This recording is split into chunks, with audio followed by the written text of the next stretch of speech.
Ah, I found it. Cool. Hello. Hi. How's it going? We're just chilling here. I gotta finish my coffee. Well, it's not. It's actually not a coffee. It's a frozen hot chocolate. Down to the last little bit. I have to finish it. Yes, Philip, we can hear you. I can hear you loud and clear. Welcome. You can put your question in the chat whenever you want, dude. My moderators will pull it and throw it into the spreadsheet. Oh, I need to give some wrenches out. Ambers and Mr. Owl need wrenches. Let's get some wrenches. Oh, let's see. Ambers.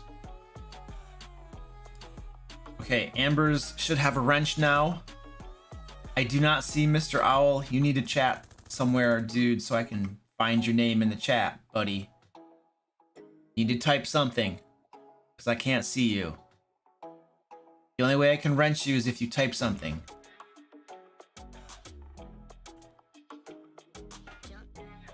Oh, no, if he's here. Mr. Owl's here. I can't wrench him unless he types something. That's the way this works.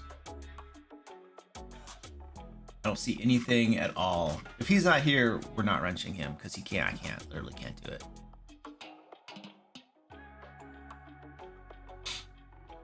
Yeah, I don't see him. Rachel says wrench you sounds so violent. I am a violent individual. I'm very violent. Yes.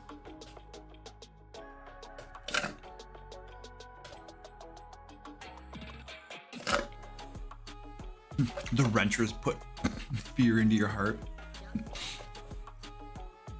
Devin Coyle, yes. Let's go, dude. You're here.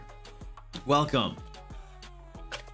The average retention on a live stream is about 15 minutes, man. We'll see how long you can last before you're like, this guy sucks. I'm leaving. All right, I gotta do the scoop thing.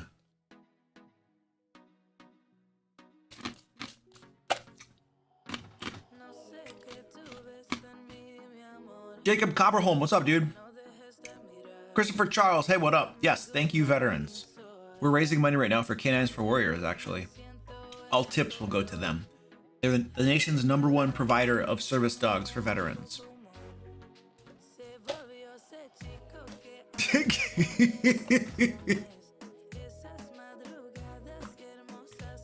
Show the cat cam, they'll say, you know, Fred, the interesting thing is that I could show you my like retention metrics, and I crap you not. Whenever I take breaks, whenever I take a break and go to the cat cam, or we do the cat trip or the cat strike, like I lose about 25 to 30 people off the stream. It's like that. So the moment that I take a break and put the cats on the camera, like I lose, I don't know, 10 to 15 to 20% of viewers immediately. As soon as I go off camera and I put the cats on, I crap you not, dude. I have the metrics. I look at them every night after I stream. So it's like, when you're doing the 3-hour stream, do you not take a break ever? You just sit there and talk. Otherwise people leave. It's like, you know, there's got to be a balance somewhere. Yeah. Yeah. As soon as you take a break, people leave. I know. It's a psychological thing. Like if he's there talking, I feel bad leaving, but if I wait until he's gone and then I leave, he won't notice.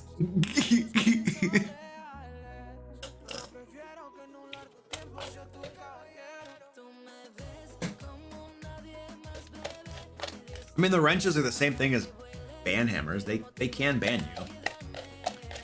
I think we banned somebody last week because they were spamming and they were joking about it and being like, I can't help it. I can't help spamming. They got banned. It's kind of like, I know that stealing is illegal, but I just can't help it. Yeah, you still get in trouble.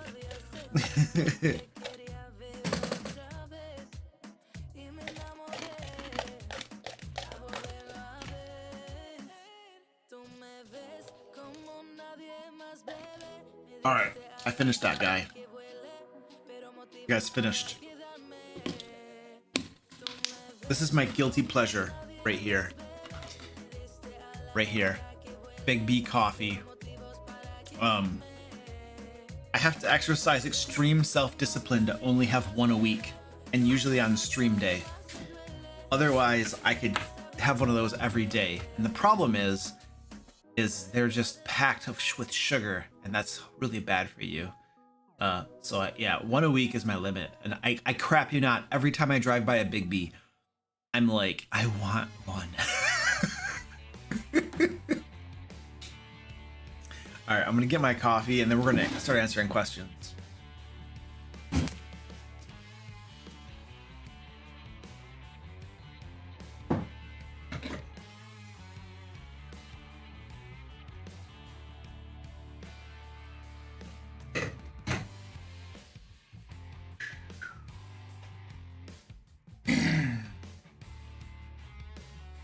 Oh, baby.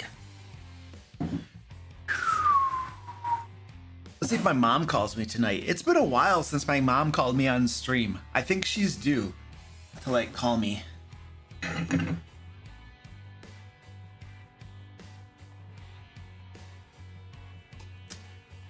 Jeez, that's hot.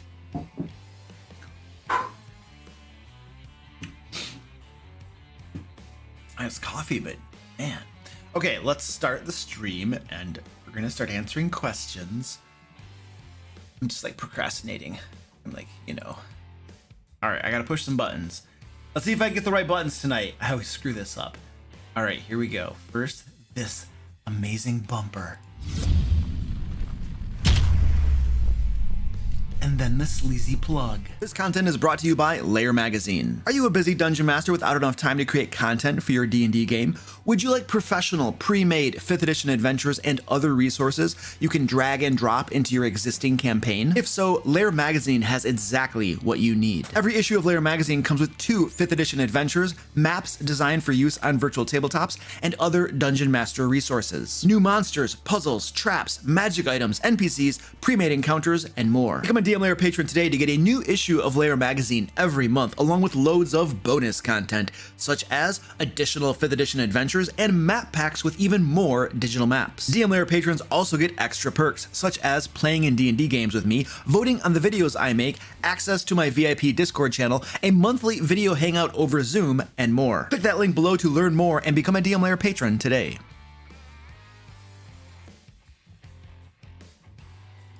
All right, cool. Let's do this. Hello, ladies and gentlemen. How's it going? Live stream tonight. I'm answering your questions. I had a thought. I'm going to try to answer every single question I get tonight, which means I'm going to have to go through them really fast and be very brief. But that's my goal. I'm going to get every single question. But here's the thing.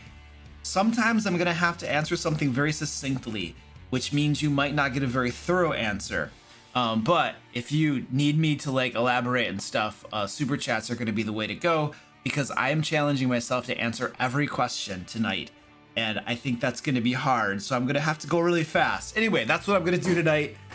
It's going to be fun. So yeah, drop your questions, throw a hashtag all caps question mark before your question. So my moderators can throw it in a spreadsheet. Do not spam.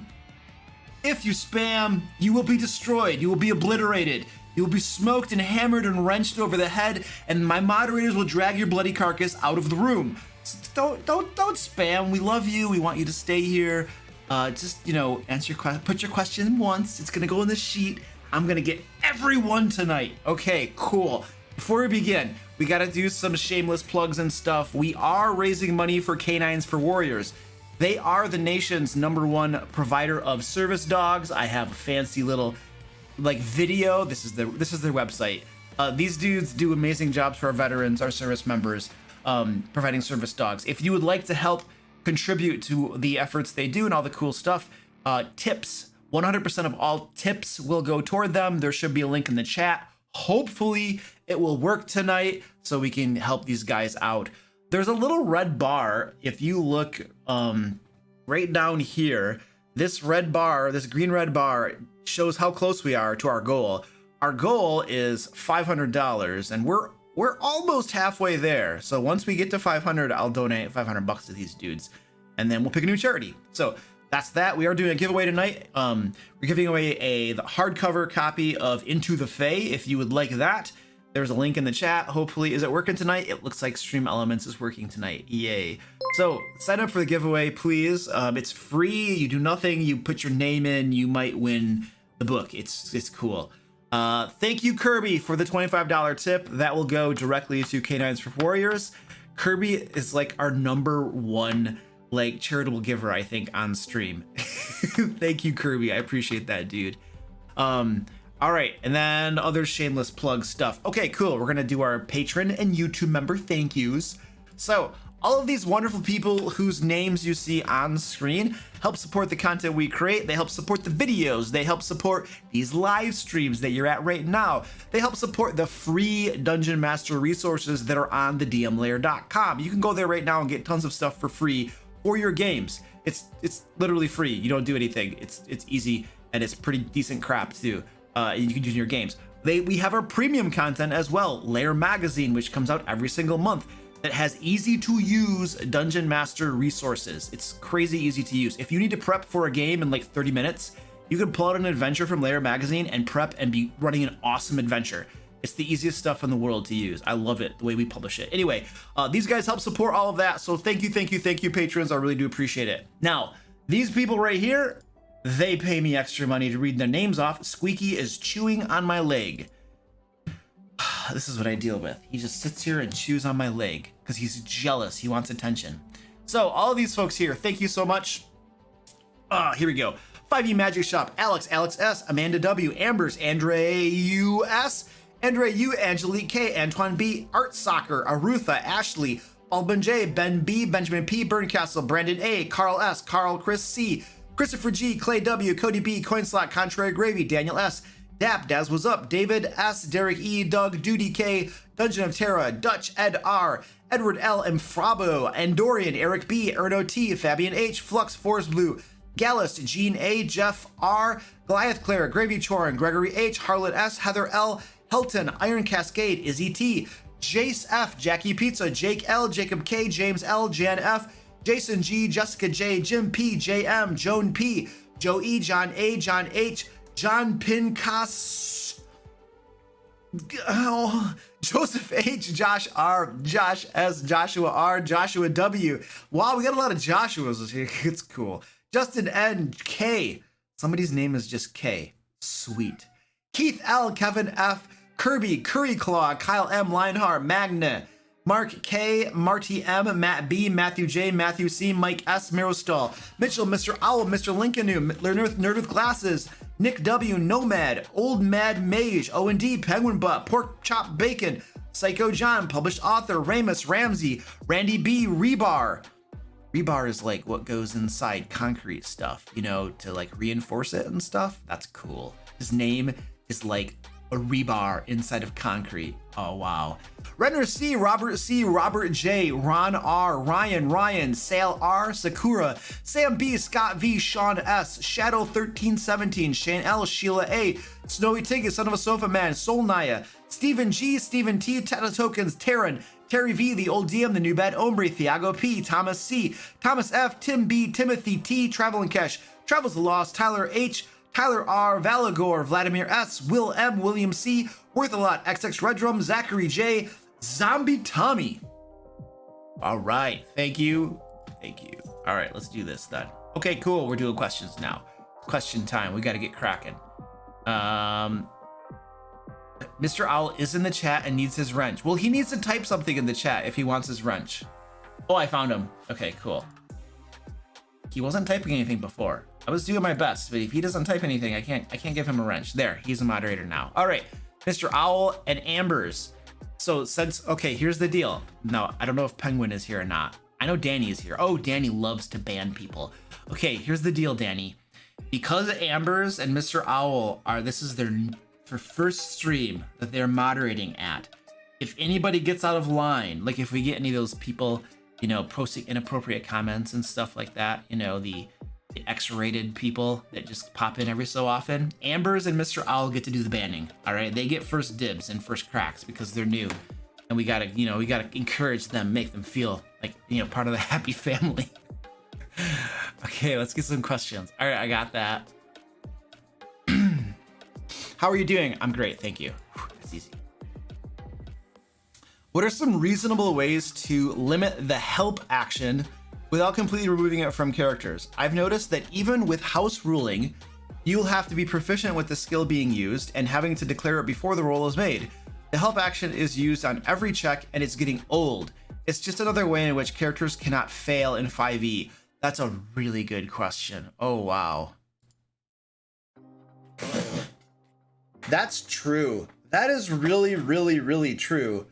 I literally ran a game last night, and every single time I called for a perception check, for an investigation check, for any check at all, immediately there was another player that was like, I'll help them, I'll help them, I'll help them.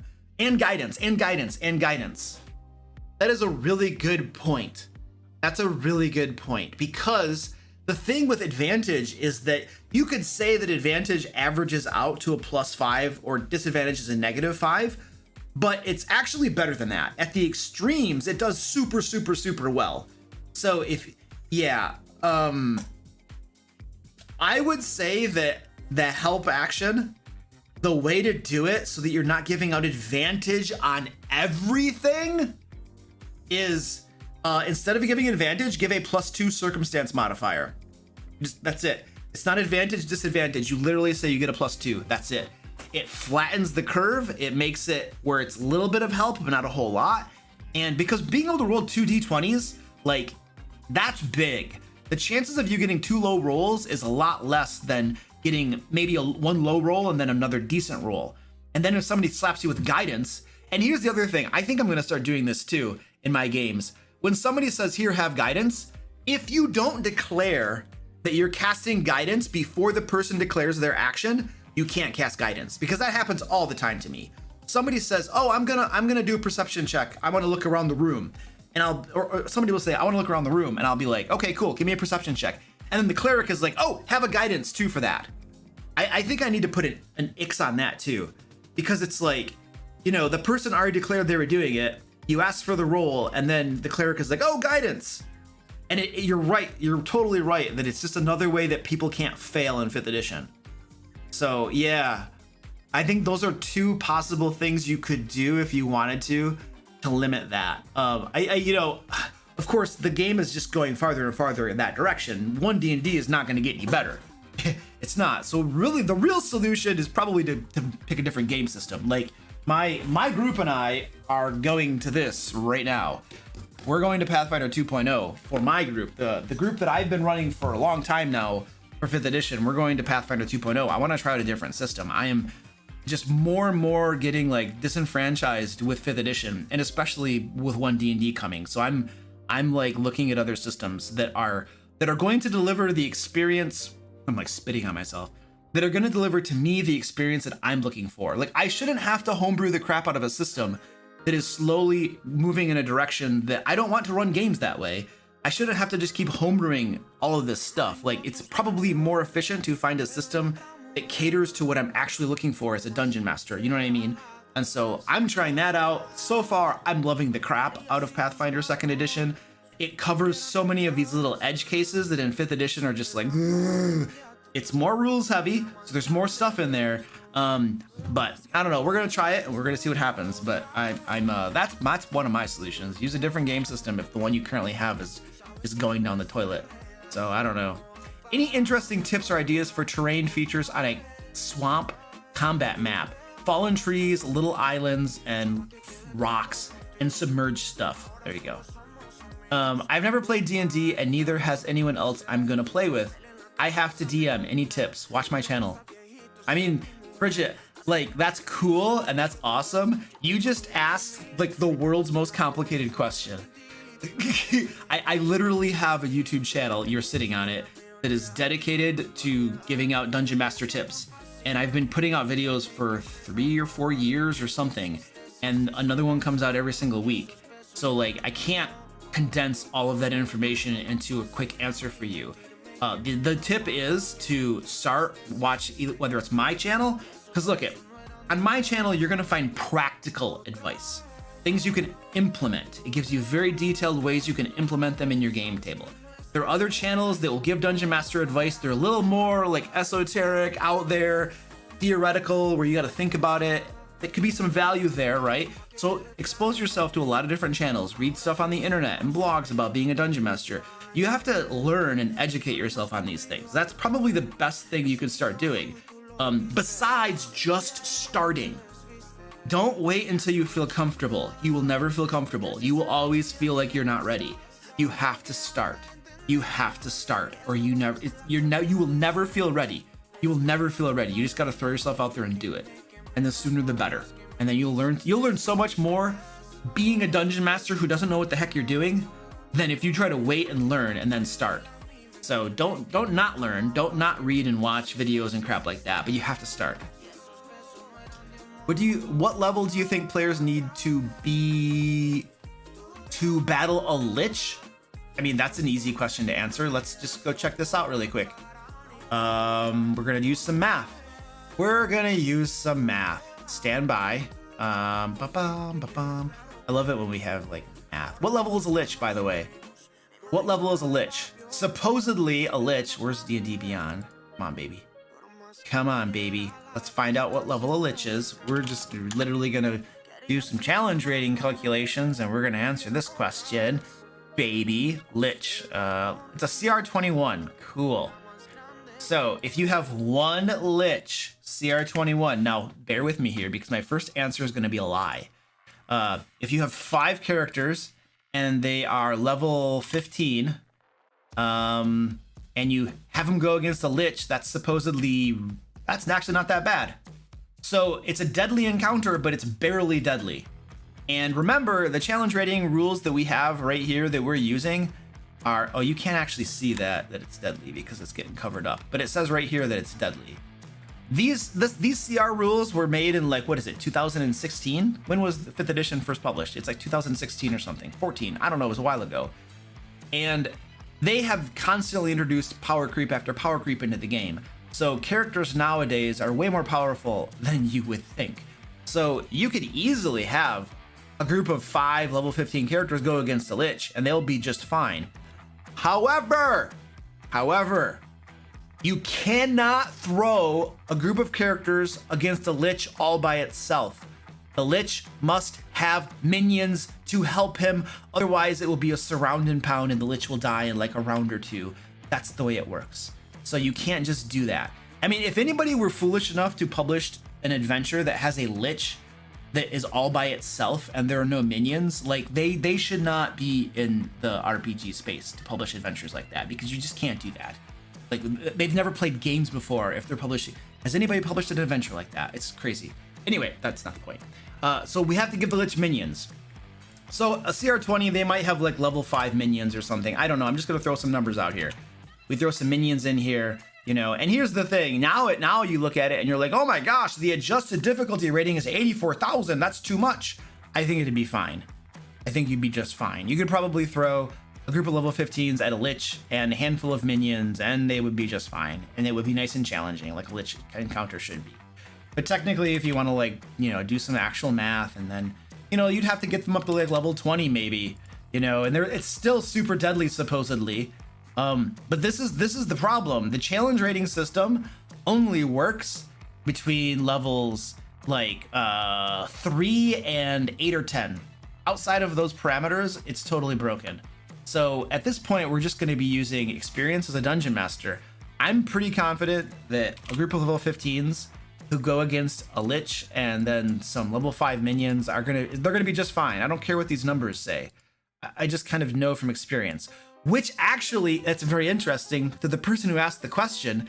That might be part of why you asked the question, because the challenge rating system is so crappy, you know, that you can't answer it by doing the math, because the math lies to you. This is like one of the number one questions and frustrations I feel like dungeon masters have. We don't have the proper tools to try to balance these encounters like we should be able to in the game. And it gets super, super frustrating for dungeon masters. It's very, very annoying. I would like to believe that DND is going to fix that, and they're going to give us tools that will help us balance encounters and adventures better. I don't know they're gonna do that. I don't have high confidence in that, but I sure hope they consider the dungeon masters and not just cater to the players, which is what they do right now.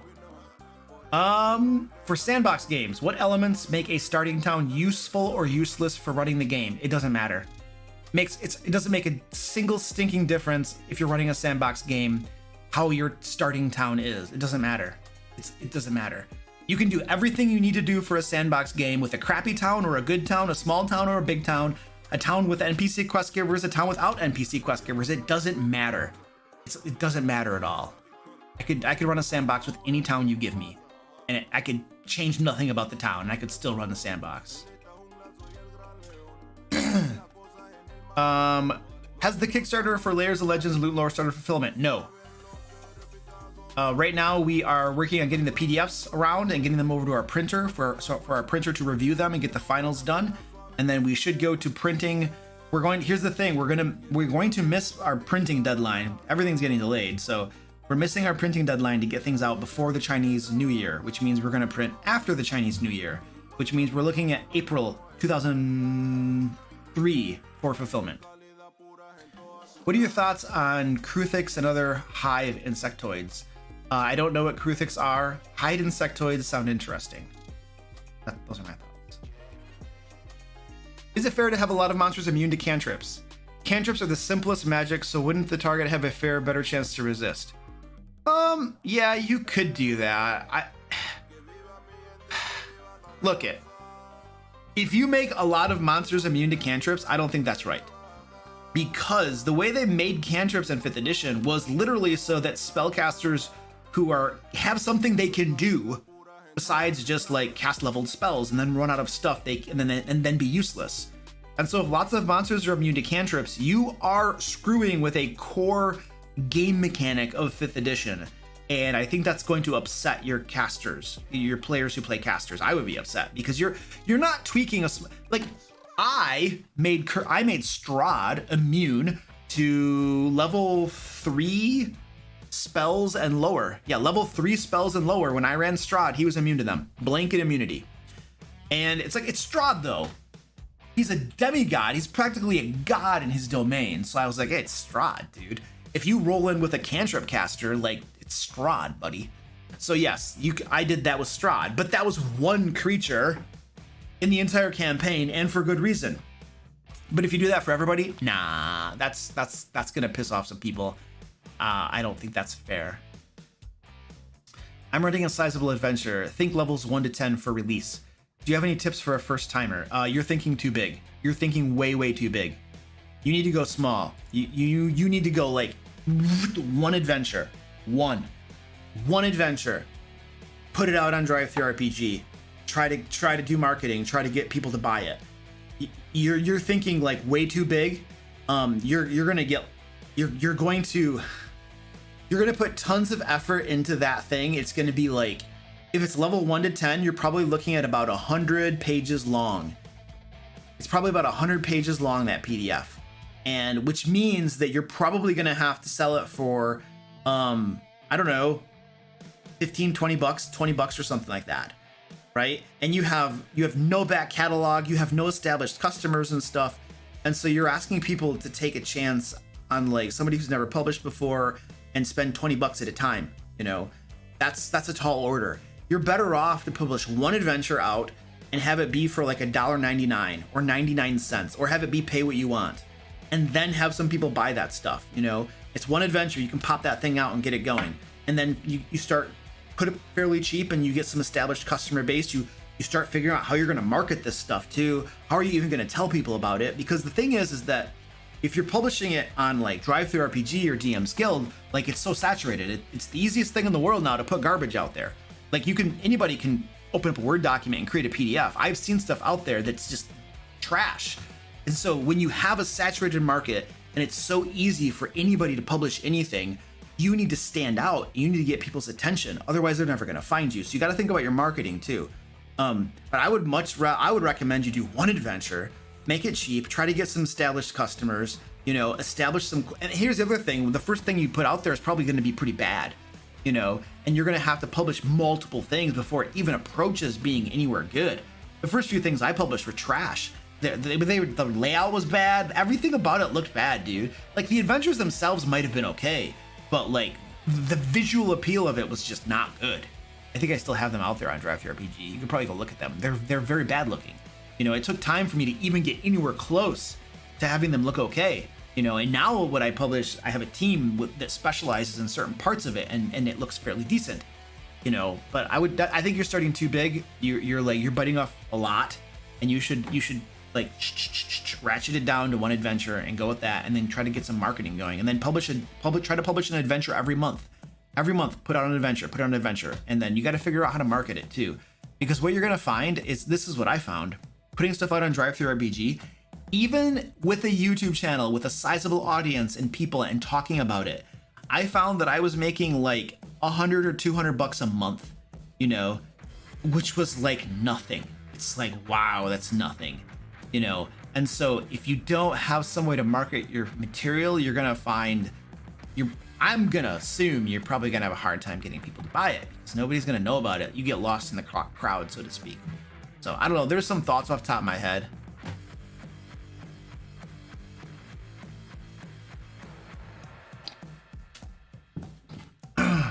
Silent image as huge swarm of murder hornets with minor illusion sounds, period. Okay. How would the DM determine it's an illusion? How would the DM determine it's an illusion? Squeaky, stop biting me. Jeez. I don't think the DM has to determine it's an illusion. What? The DM knows it's an illusion. That question is hard to answer. I don't understand. Silent image as huge swarm of murder hornets with minor illusion sounds.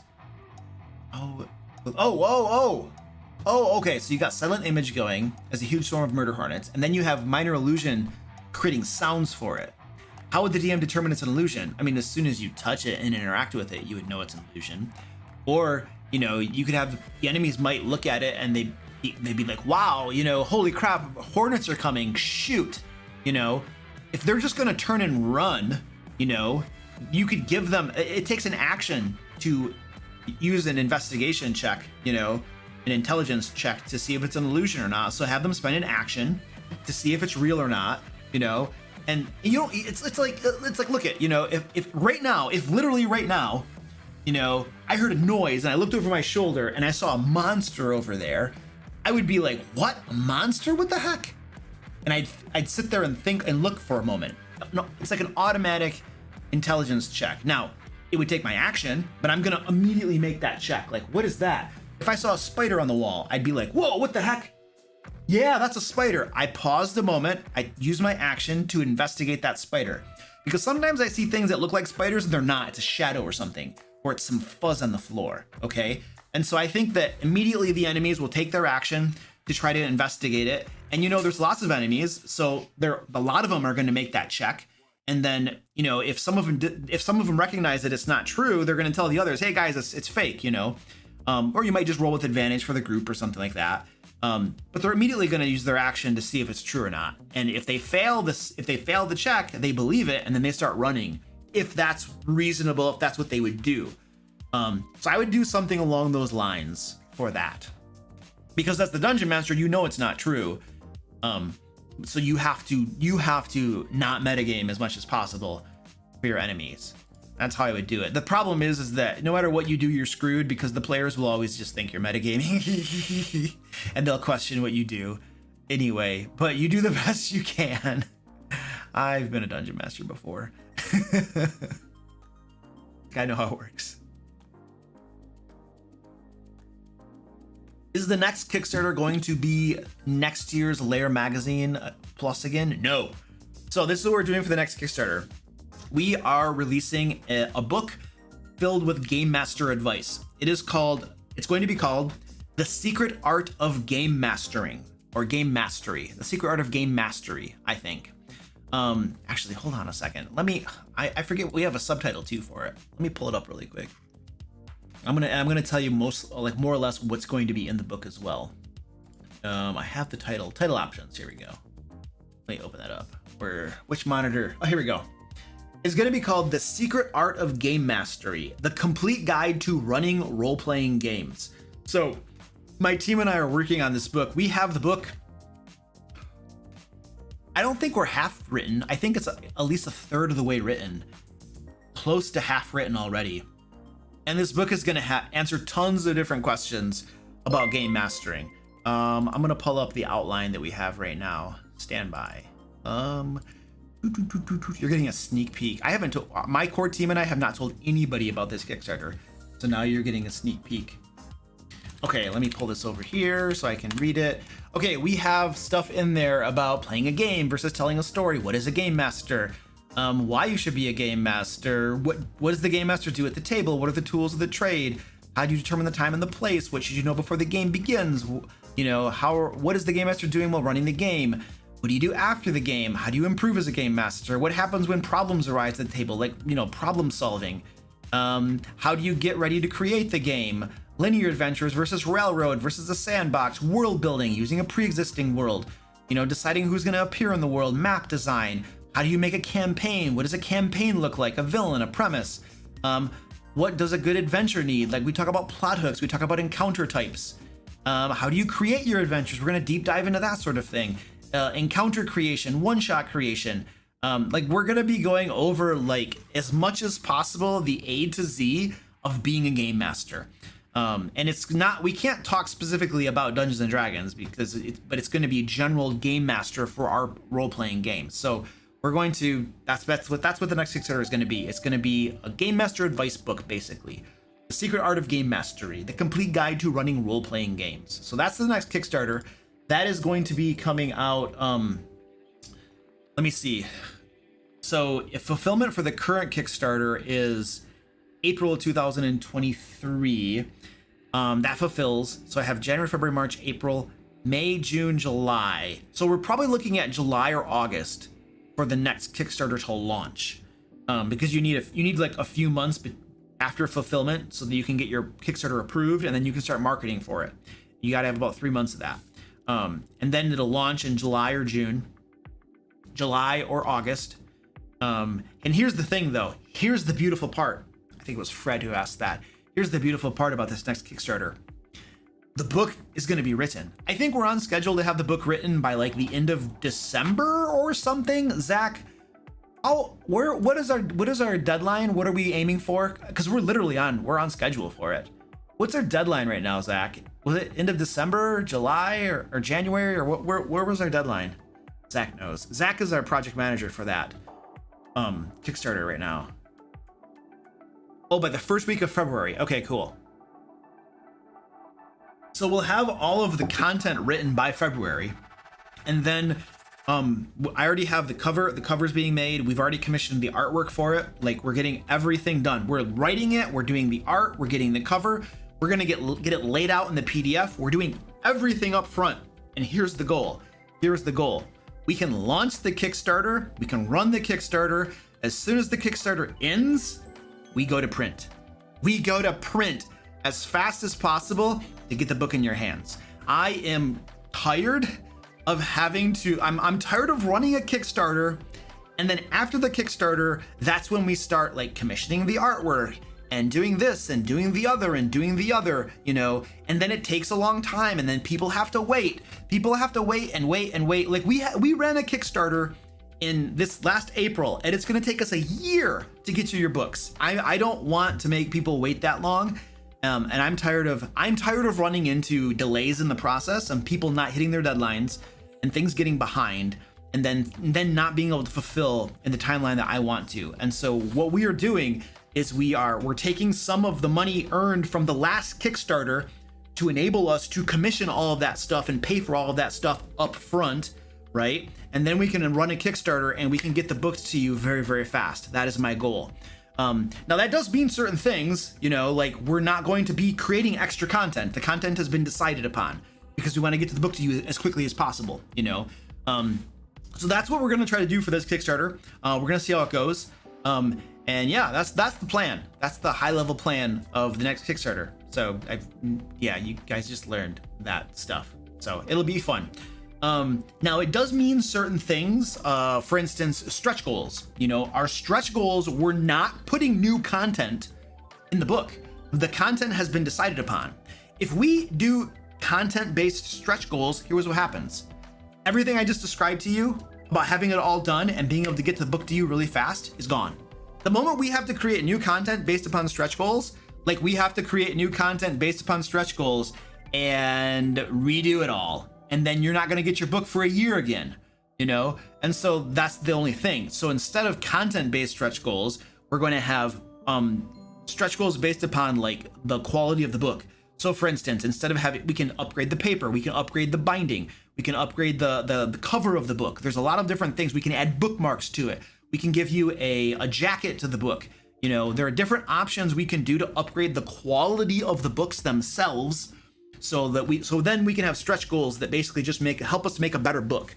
You know, because we're not going to add new content to it. We've already decided on the content in order to be able to get you the book as quickly as possible. So anyway, that is the high level idea of the book and what's going to be in it. Now it has in it, like, you know, my experience as a dungeon master. We're leveraging Zach has tons of experience. Ed Robinson, Zach Chaney, he's Goliath in the chat. Ed Robinson, Zach is our lead writer. Ed Robinson is our lead developer. And we have some other people. I think we're having a cartographer that's probably going to be writing the chapter on map making. I think that's it. Ed's going to be doing, yeah. And then we have a writer too that's like taking all of our knowledge and information and stuff and then writing it too in a crazy, well-written professional. Oh my gosh, it's beautiful. I was reading a couple of the chapters this morning and it's just like, whew, it's very nice. So yeah, so we have a team working on it and getting it all around, and it's going to be really, really nice. So there you go. Bang.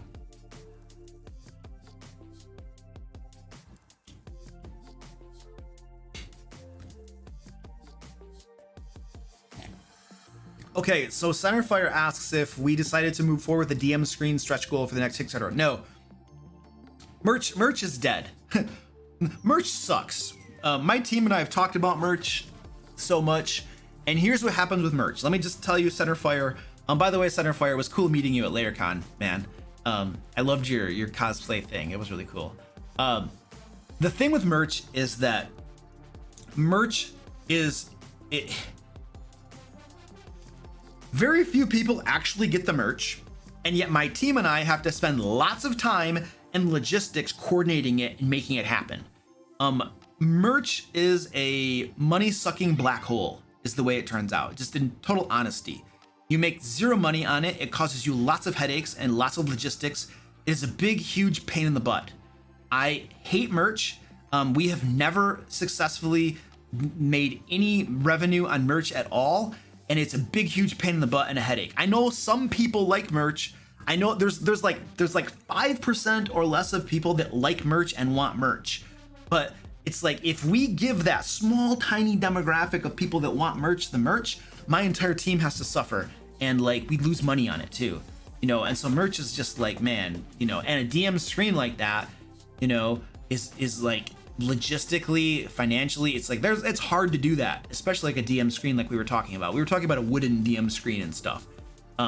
So right now, I don't know if there's going to be any merch. I don't even know if there's going to be like a t-shirt or anything. I'm not totally sure. The team has met on it. I don't know if we've made a complete determination on it, but if we have, it was probably there's none, because we really just want to get the book out. Like most of the people who support a Kickstarter, they want the book. They want the book. You know, that's what they're there for. And then there's like this, like almost nobody that gets the merch, you know, and yet the merch accounts for lots of logistical headache and work on the part of my team, you know. And so we're getting away from that. It just doesn't add a lot of, I mean, it doesn't add a lot of value because nobody orders it. I had merch for LayerCon, for instance, available, and guess how many people ordered it? One. Yeah, merch is dead. Danny is like dying right now.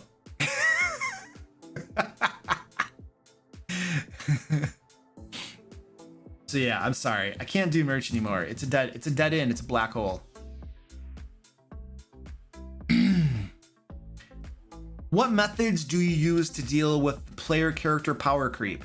Will wizards make splats for GM monsters increase their viability to keep up? You see, we get this question like every live stream. Every live stream, I see comments on my videos. Wizards of the Coast, will you please listen to dungeon masters? Like listen to your dungeon masters. we're really, really getting frustrated with your inability to help dungeon masters balance encounters and balance adventures because you keep on introducing power creep into characters. Like there's a new sorcerer coming out in Dragonlance. Instantly banned. Dragonlance hasn't even come out yet. I read the release on DnD Beyond, and it is so OP, it's not even funny. I've already preemptively put it in my list of subclasses that are not allowed in my games. It is so much more powerful than any other like caster class. It's insane. And so this is the thing, you know, like, will dungeon masters get any tools, any ability to balance our game at all? Or is Wizards only ever going to think about players? And how can we get players to buy more books? What new power and stuff can we give players to encourage them to buy the books? You know, and this is super frustrating to me. Like, I want Wizards to make money. I do, because they produce a game that lots of people love. But they keep on prioritizing giving stuff to players and incentivizing players to buy the books. And they are ignoring dungeon master needs. They're totally putting dungeon masters in the side burner, and they're not considering the fact that dungeon masters are frustrated and fed up with the overpowered character builds that we do not have rules to create encounters and adventures for to keep up with this. And then how do you handle it when one character is super powerful and another one is playing like the ranger out of the player handbook that is way behind the power curve? Or you know what I mean? It's like, so dungeon masters are frustrated, they don't have the tools they need. Wizards is ignoring their needs, and they're completely just focusing on giving players more stuff to encourage players to buy the books. And so, you know, the question is, what methods do you use to deal with the player character power creep? Like, I just make things more challenging. I choose tougher monsters. I have there be more monsters. I give them more attacks or something. Like, I'm literally guessing based upon my experience as a dungeon master. I'm literally guessing when I do half of these things. And the sad thing is that I might be moderately okay at that because I'm experienced and I kind of know what I'm doing sometimes, but I screw up too. I still screw up and I still make big mistakes and stuff. But can you imagine people who are just getting into the hobby, people who are just beginning to play D&D, people who just picked up the Dungeon Master Guide and the Player Handbook and want to be a Dungeon Master? Can you imagine how frustrating it is for them when they can't balance anything because the CR rules are so screwed up? Like, that pisses me off because they're a new dungeon. Listen, being a Dungeon Master is hard, right? Like, it's intimidating. It can be nerve-wracking. And then when you find out that everything is totally unbalanced and your tools suck and you can't do things because of what they've done with the power creep, like, that turns people off potentially to the hobby, you know, and they're confused. They don't know what they're doing. And like, I've dedicated my channel and my resources that I create to helping dungeon masters. And so when I see Wizards of the Coast totally ignoring dungeon master needs, it pisses me off. It really does. And I hate it. I wish they would. I want them to make money. So if you're going to keep on producing overpowered character things, at least give the dungeon masters help too. Give us a new CR system every 3 months. Every time you release a new thing, a new product that has OP character options, revamp the CR system, give us a new CR system. I don't know. Do something, because there are lots of dungeon masters that are frustrated by this. Now, the veterans usually don't have a problem because the veterans know what to do. But the problem is not the veterans. Like, veteran dungeon masters will figure it out. I figure it out. Many of us figure it out. But the new dungeon masters can't. They don't have the tools. They don't have the experience. They don't have the knowledge. And so that's shooting the hobby in the foot. And it's discouraging to new dungeon masters. Listen, being a new dungeon master is already tough enough. And when you don't give them the tools and you're just making it more intimidating and more difficult, like, that's not cool. That's not cool. I don't care how much money you're making. I don't care that you represent 80% of Hasbro's profits. You know, it doesn't matter, dude. You're not helping the people that run your games. And without dungeon masters, there is no D&D. There is none. It's done. It's gone. Because players don't run games. Dungeon masters do. Okay, so the question then is, will Wizards make splats for game master monsters to increase their viability to keep up? Wow. I sure hope that 1D&D contains some sort of redone challenge rating system, something to help dungeon masters balance things. I really, really, really hope it does. I would be shocked and in awe if they don't put something in there to help dungeon masters in 1D&D. Like, if it would be the world's biggest oversight if they don't do something to help dungeon masters balance the games with monsters and challenge rating and stuff like that. It would almost be like publishing a space-based expansion and campaign setting without like rules for ship combat. Like, you know, if you were publishing a ship-based campaign setting out in outer space, you know, and you didn't include rules for ship combat, right? That would be a massive oversight, and somebody should, like, you know, be chastised and probably fired for such an oversight, because how could you possibly do that? So along the same line, how could you possibly create a new edition, 1D&D, and make no mistake, it's a new edition. How could you possibly create 1D&D, a new edition, and not have redone challenge rating rules that will help dungeon masters with perhaps one of their single biggest frustrations with the game? Like, that would be a crazy oversight. So I don't know that they could possibly not do that.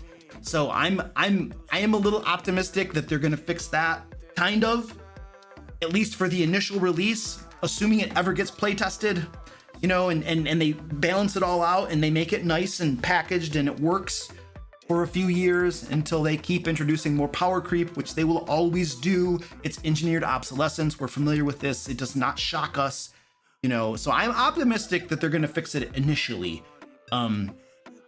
Yeah. Okay. Where's my post-it note? I'm gonna have to write that down because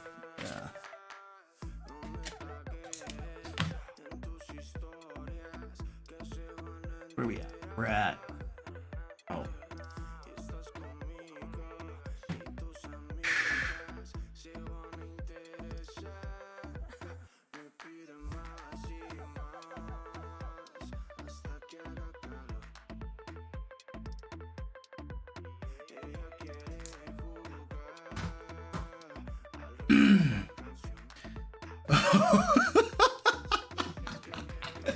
You guys are like, I think this counts as 2 rants.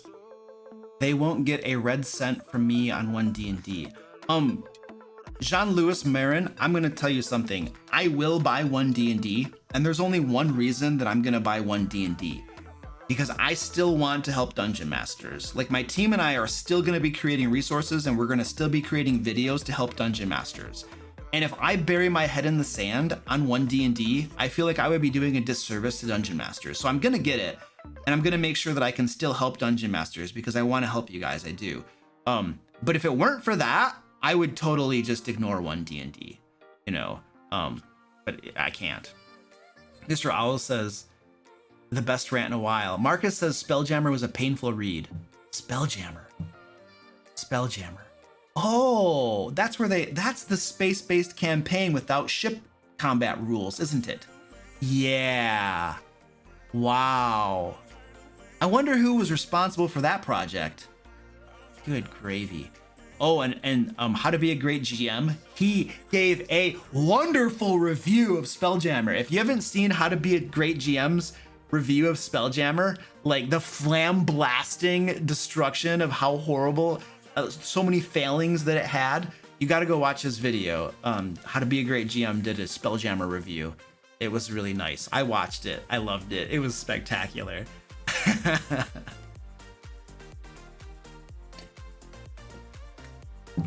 This is a Saturday video if I've ever seen one. This is a double rant. Oh, maybe. He only gets 2 rants per short rest. I'm taking a short rest right now, actually. After that, I have to.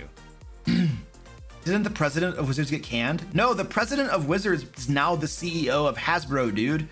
He got a promotion. I mean, unless I'm getting my alphabet soup titles mixed around. It has ship combat rules? That's not what I heard.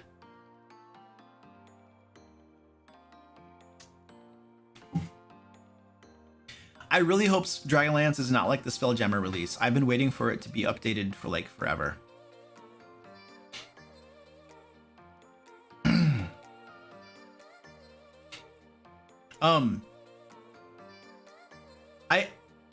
I swear, like,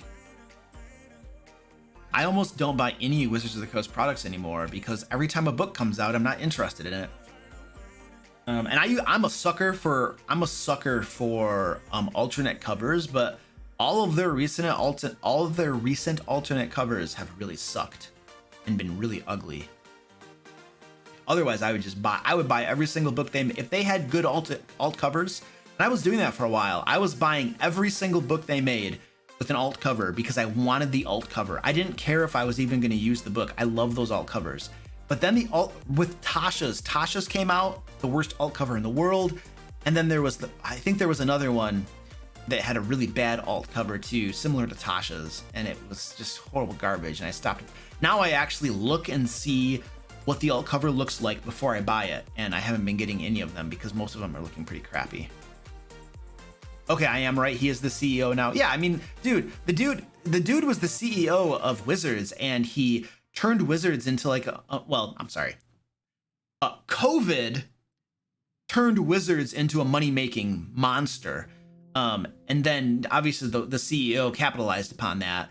But because he was the CEO of Wizards and they were making tons of money, then, you know, obviously he's a good candidate for Hasbro. And so, yeah, he got to bump up.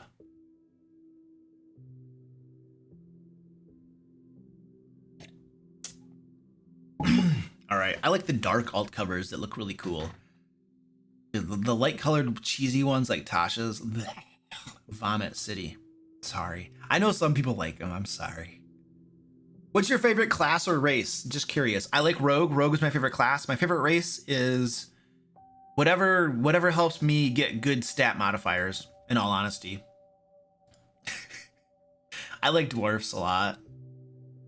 How do you come up with a theme for a campaign you'll be happy with? I just think and I read campaign setting books like Eberron until I see something that looks cool and gives me an idea. I don't have a good process for it. There are so many cool concepts to run, and I feel like you can't run all of them. Yes, that's true. You can't. You got to pick one. How many adventures feel right to include per each tier of play if using milestone leveling? 1, 2, 3, 4. So I think levels 1 to 4, you have 4 adventures. Levels 5 through 10. 5, 6, 7, 8, 9, 10. You have 6 adventures. Literally, a lot of times in my games, I simply have 1 adventure and you level up. 1 adventure and you level up. I'm pretty simple.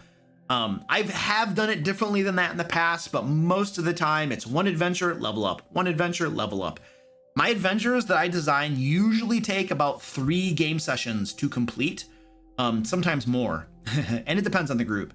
But we usually play every other week. So with that sort of cadence, that means that you're going to hit level 20 in about 2 to 3 years, which I feel like is and you level up every 3 or so game sessions, which I feel like is a good cadence for being able to get your new cool stuff, use it for a little bit, and then just when you're getting bored and want something else, hey, we leveled up again. Get some new cool stuff, use it for a little bit, hey, we leveled up again. And so I feel like gaining a level every 3 or so game sessions is a pretty good cadence, and that's about how long my adventures usually last. So they just level up after every adventure, and I make it pretty simple.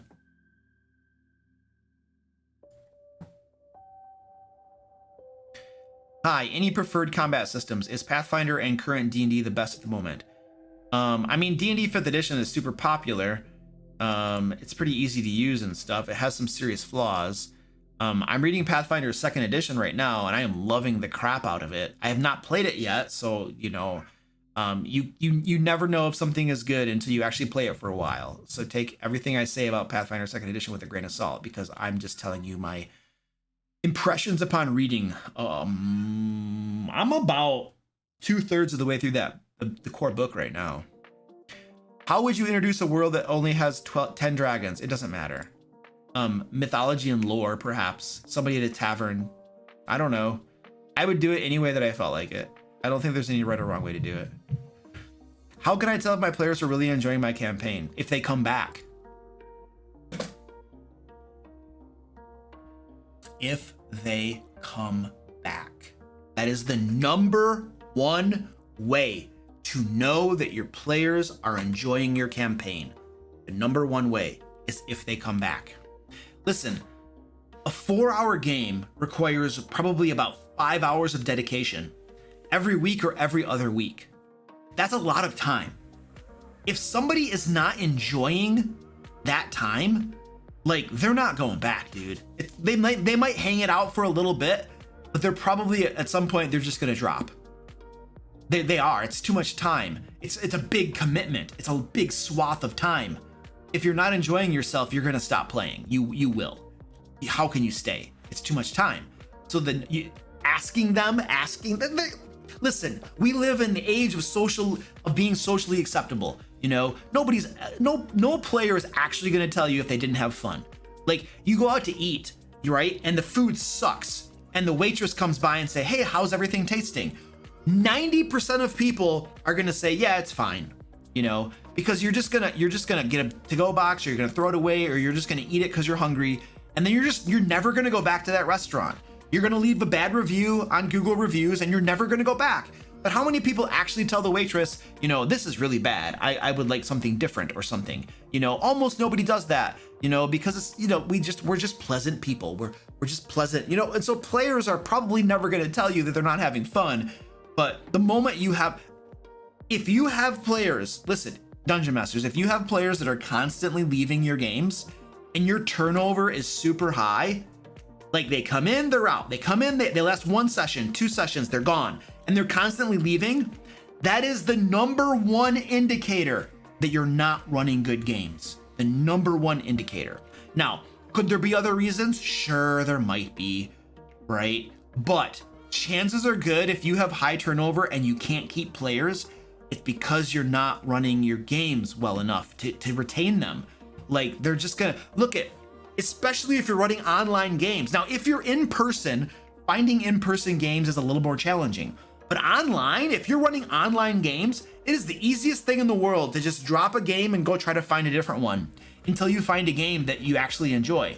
And so if you're running online games and your turnover is high and people keep dropping, it's because they don't like your games. I mean, there's no way to sugarcoat it. Like, I'm just being like forthright with you.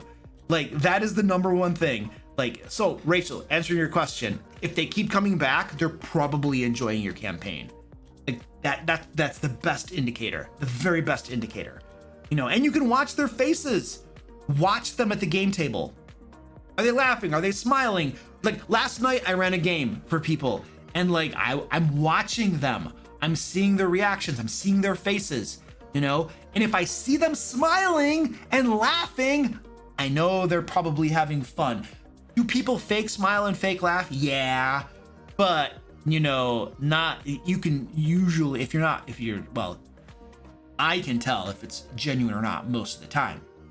So, but I watch their faces and they're smiling a lot. Okay, cool, they're having fun. But if they're not smiling a lot, it's like, okay, they might not be having fun. Now, some people enjoy themselves and don't smile and laugh. I've been in games before where I was enjoying myself, but I probably had a very serious face.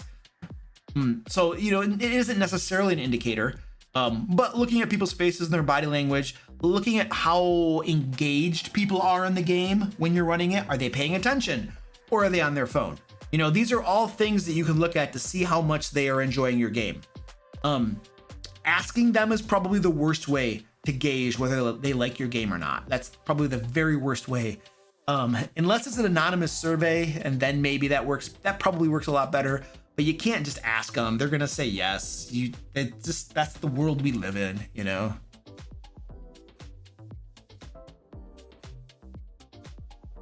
Oh, we are doing a giveaway tonight, guys. I always forget to talk about this stuff.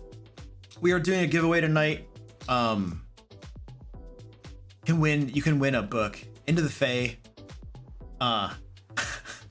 There's hopefully a link in the chat where you can enter the giveaway. We're also raising money for Canines for Warriors. They are the nation's #1 provider of service dogs for veterans. I'll show you their website. They have a video that plays. It's really cool. #1 provider of service dogs for veterans. They're doing lots of cool stuff. A lot of the dogs they provide and train are rescued from like, you know, high kill shelters and stuff like that. So please help these guys out. All tips will go toward Canines to Veterans. We have, oops, right here is our tip indicator. Our goal is 500 and we are almost halfway there right now. So if you'd like to tip and donate to Canines to Veterans, you're welcome to do so. All right, how many questions do I have? Oh my gosh, I have a lot of questions to get through. Okay. DC, I always have trouble setting DCs. Either they seem impossible or way too easy and they never fail. Yeah, it's hard. I agree. That wasn't a question though. I feel like that's my cop out. I feel like if somebody asks the question, but it's not an actual question, I feel like I shouldn't have to answer. I think that should be a thing. Part of it is part of it is knowing based upon level, what the DC should be. So if they're low levels, a DC 13 is probably not too bad. A DC 15 might be hard. DC 18 is really hard. Once they get to level 10 or so, then a DC 15 is pretty easy. A DC 18 is not that bad. DC 20 might get challenging, but maybe not. Part of it is just experience and just kind of seeing what people can do and knowing what their modifiers are. So yeah, that's part of it. There's also Matthew, I'm going to share with you a DM secret. Not all dungeon masters set DCs before they ask for the roll. It is a known thing to simply say, oh, give me an investigation check. And then they'll roll an investigation check and they get an 18. And you're just like, in your brain, you're like, that's good enough. I'll give them some information. Or you'll say, you know, roll a perception check and they roll a 12. And you're like, in your brain, you're like, that's not high enough. And then you don't give them any information or you tell them they don't notice anything. You know, so you do not have to set the DCs before they roll. You can just wait to see how they roll. And then also the other thing too is there's some things that you can be more free with for information and stuff, and other things you can be more guarded with too. So there are some dungeon masters that are screaming at the screen right now because I just said that you don't have to set DCs before you ask for the roll. But some dungeon masters don't, and it's a valid way to do things as well. What does running a game really look like? Not the kind on the shows, because they exaggerate a lot. Just actually running a game. Okay, Bridget, you're right. You're absolutely right. If you watch almost any D&D show, like Critical Role or the one that Brendan Lee Mulligan, I don't know. They do all of these shows. They are absolutely game experiences where they are putting on a show, and that's not what your average typical Dungeons and Dragons game looks like at all. Nowhere close. A lot of them are professional actors, comedians, and they're putting on a show for you, so they don't look like that. The best thing you can do to see what an actual D&D game looks like is to watch actual D&D games that are recorded. So I have a second YouTube channel called the DM Lair Streams that hopefully somebody can put into the chat right there. It looks like we got it right there. A lot of my D&D games are over there, and they are the crappiest recordings you will ever see. I literally stick a camera in the corner and it points at us and records us playing. And there's not a single one of us that's putting on a show. We're literally playing a D&D game. And that will probably give you, it will at least give you a picture of what my D&D games look like when I'm playing. And my players are doing one-shots right now that will show you what the D&D games look like with them. Well, we're doing Hackmaster and some other stuff too, not just D&D. So you go look at that, and I'm going to tell you right now, nobody knows this.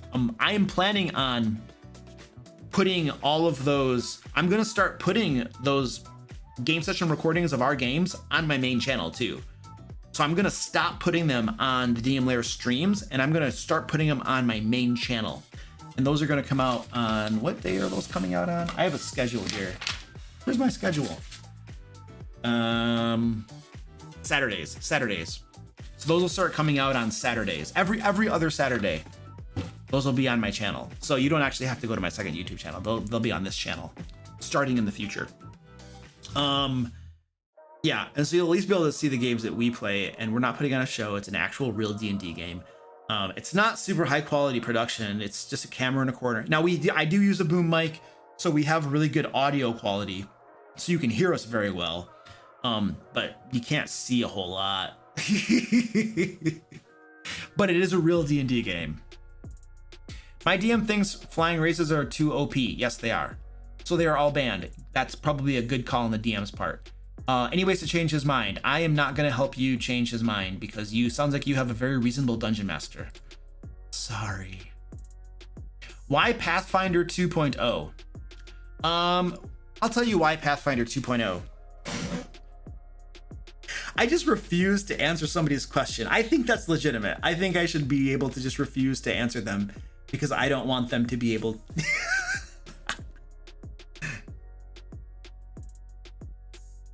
One, I bought the book because here's the thing.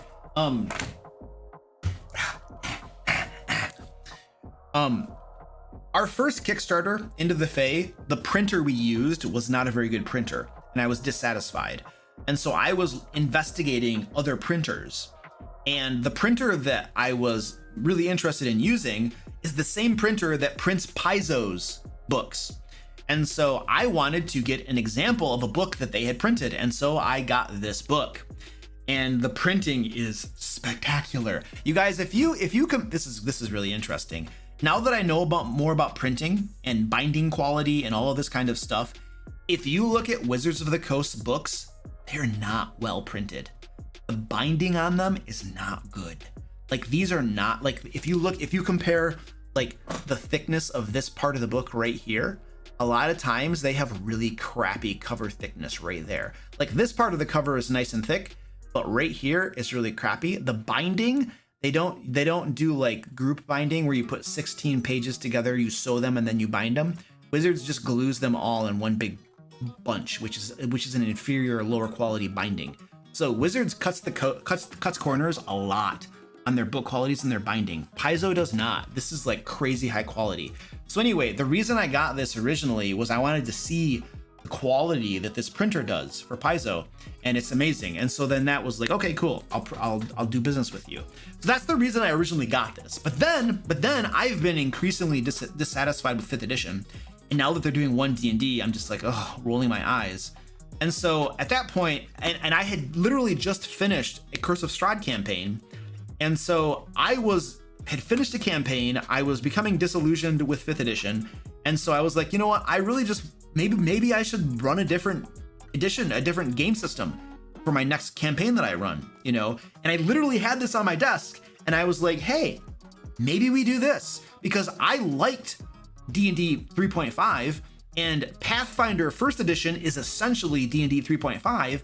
And so I was like, if Pathfinder 2nd edition is similar at all to 3.5, then I'm probably gonna like it. Now there are differences and stuff. It's not the same thing, obviously. So I was like, I started looking at it a little bit, and then I pitched to my group and I was like, hey guys, what if we run Pathfinder 2nd edition? And they were all cool with it. And so we decided to run Pathfinder 2nd edition. And so that's the story of why we're doing Pathfinder 2nd edition. And the more I read that book, the more I like it, the more I like the system, and the more it sounds cool. And it just, I love it. So, I mean, I haven't played it yet. So, you know, who knows? I might play it and then not like it, but we'll find out. So that's why.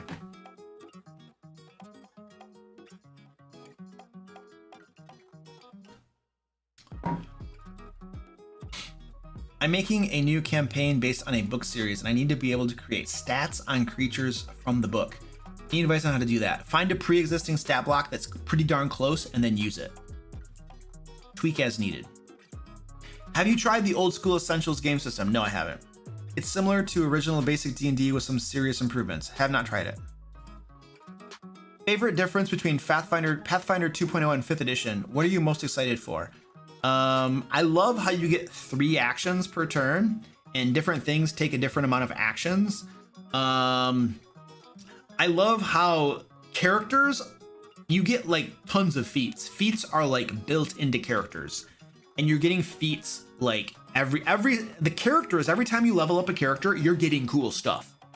Like there's never any dead levels where you almost don't get anything. And 5th edition has a lot of those dead levels where it's like, oh, I got an additional spell slot.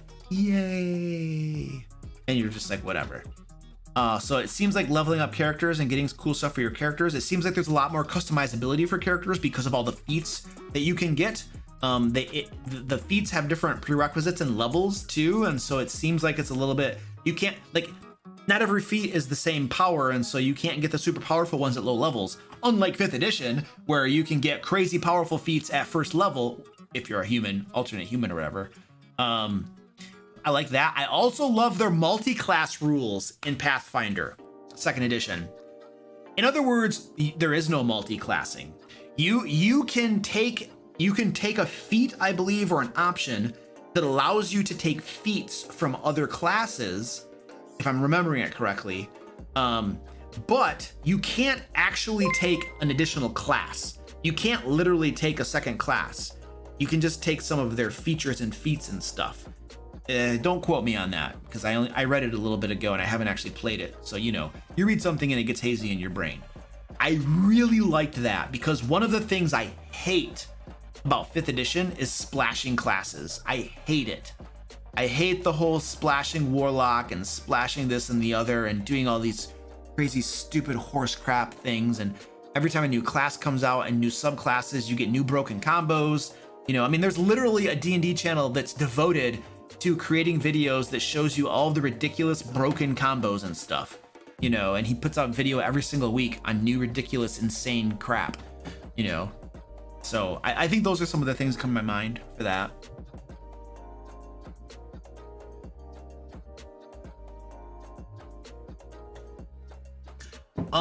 Anyways, thank you for the $50 tip. I appreciate that, dude. That's gonna go to Canines for Warriors. So we're trying to raise $500 for Canines for Warriors. They're the nation's #1 provider of service dogs for veterans. So your $50 will go directly to them. We're now halfway at our goal. Thank you so much, dude. I appreciate that. We also have a giveaway going on, folks. So hopefully there's a link in the chat where you can go enter the giveaway and get a hardcover copy of Into the Fae. Is your channel going to be switching to Pathfinder 2? No. If you don't want to run D&D the way it is heading, then you will want to continue the channel focused on it. The thing is that most of my videos are kind of system agnostic anyway. Most of my videos, if you're running Pathfinder, if you're running D&D, if you're running, you know, almost any type of role-playing game, a lot of my videos are useful for that and can give you information and help you run those games, you know. So I have very few videos that are specific only D&D 5th edition or only D&D. You know, I don't have a ton of those sorts of videos. So I feel like I don't need to change the direction of my channel anyway if I'm going Pathfinder 2nd edition, because the content I create is widely applicable anyway. I also want to make sure that I'm helping the most amount of people possible. And you know, D&D still has the biggest market share, you know, and so I'm going to be able to help the most amount of people possible if I continue to be focused on Dungeons and Dragons, you know, even if, I mean, I'm going to still run 5th edition games. I mean, I still have another game that I run that's 5th edition. That's not stopping. My patron game is 5th edition. I run one-shots every month. One of the things I do for my patrons every single month is we run a one-shot game, and I choose the players from my patrons. And so I literally ran a game last night with patrons in it that were chosen to play. And so I mean, I'm still going to be running 5th edition games, and eventually they'll probably transition to 1 D&D. So I'm still gonna be running those games. It's not like I'm gonna stop running all D&D games. It's just my own personal campaign that I run for my players here, you know, my in-person group. That's gonna be Pathfinder 2nd edition. But I'm still running Eberron. It's gonna be in Eberron. It's just using the Pathfinder rules.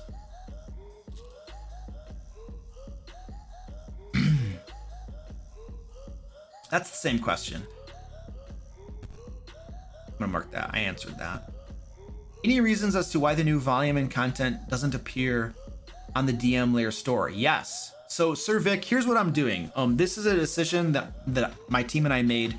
And by my team and I mean Zach had a one-on-one with me, and he gave me a really good suggestion that I took.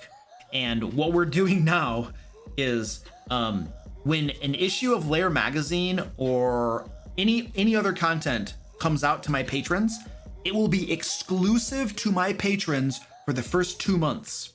So what was released right now in November is exclusive to my patrons for all of November, all of December. And it's only gonna come out on the DM Lair store in January. And so that's what we're doing now. I wanna make sure that, because the thing is that as much as I appreciate people who buy the content on the DM Lair store, my patrons are like, they represent like a big, huge swath of the business revenue that helps us actually continue doing what we're doing. And I really want to honor their patronage and the fact that they keep on paying every single month, you know, and they signed up, and their support is what allows me to do what I do and allows me and my team and to all this stuff. And so I really want to honor that, and I want to give them first dibs. And so my patrons get all the content, and it's exclusive to my patrons for the first 2 months. And then after that, it'll come off the Patreon and it'll go over to the store, and then everybody else who wants to get it can get it. And so that's what we're doing going forward, starting this month. And so that is why you don't see the new stuff on the DM Lair store, but it will come out on the DM Lair store the first Thursday of January. So if you want to wait for it and get it, then you can. But we're really trying to make things, we are making things exclusive to patrons for the first 2 months. So that's the answer to your question.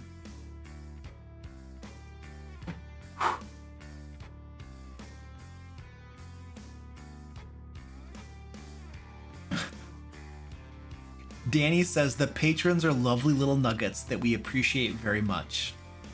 Danny, I just want to say, Danny, it is awesome having you in the live stream too. I've missed you. It's cool to see you picking up commissions too for writing for us as well. Just want to say that. And thank you for helping out with the maps too. All right. I have so many questions. We have 63 questions, and I'm on number 36 right now. How can I make my D&D game similar to Warhammer Fantasy? I have no idea what Warhammer Fantasy is, so I'm probably not gonna be able to answer this. Without converting to Warhammer Fantasy, I have no idea. I am intrigued by the grittiness of that setting. I don't know. If you want grittiness, Dungeoncraft is a YouTube channel, and he has some Deathbringer rules. I don't know what they are. I have not looked at them, but he talks about them a lot, and his Deathbringer rules are supposed to make the game grittier. So I would go check that out and see what those are all about.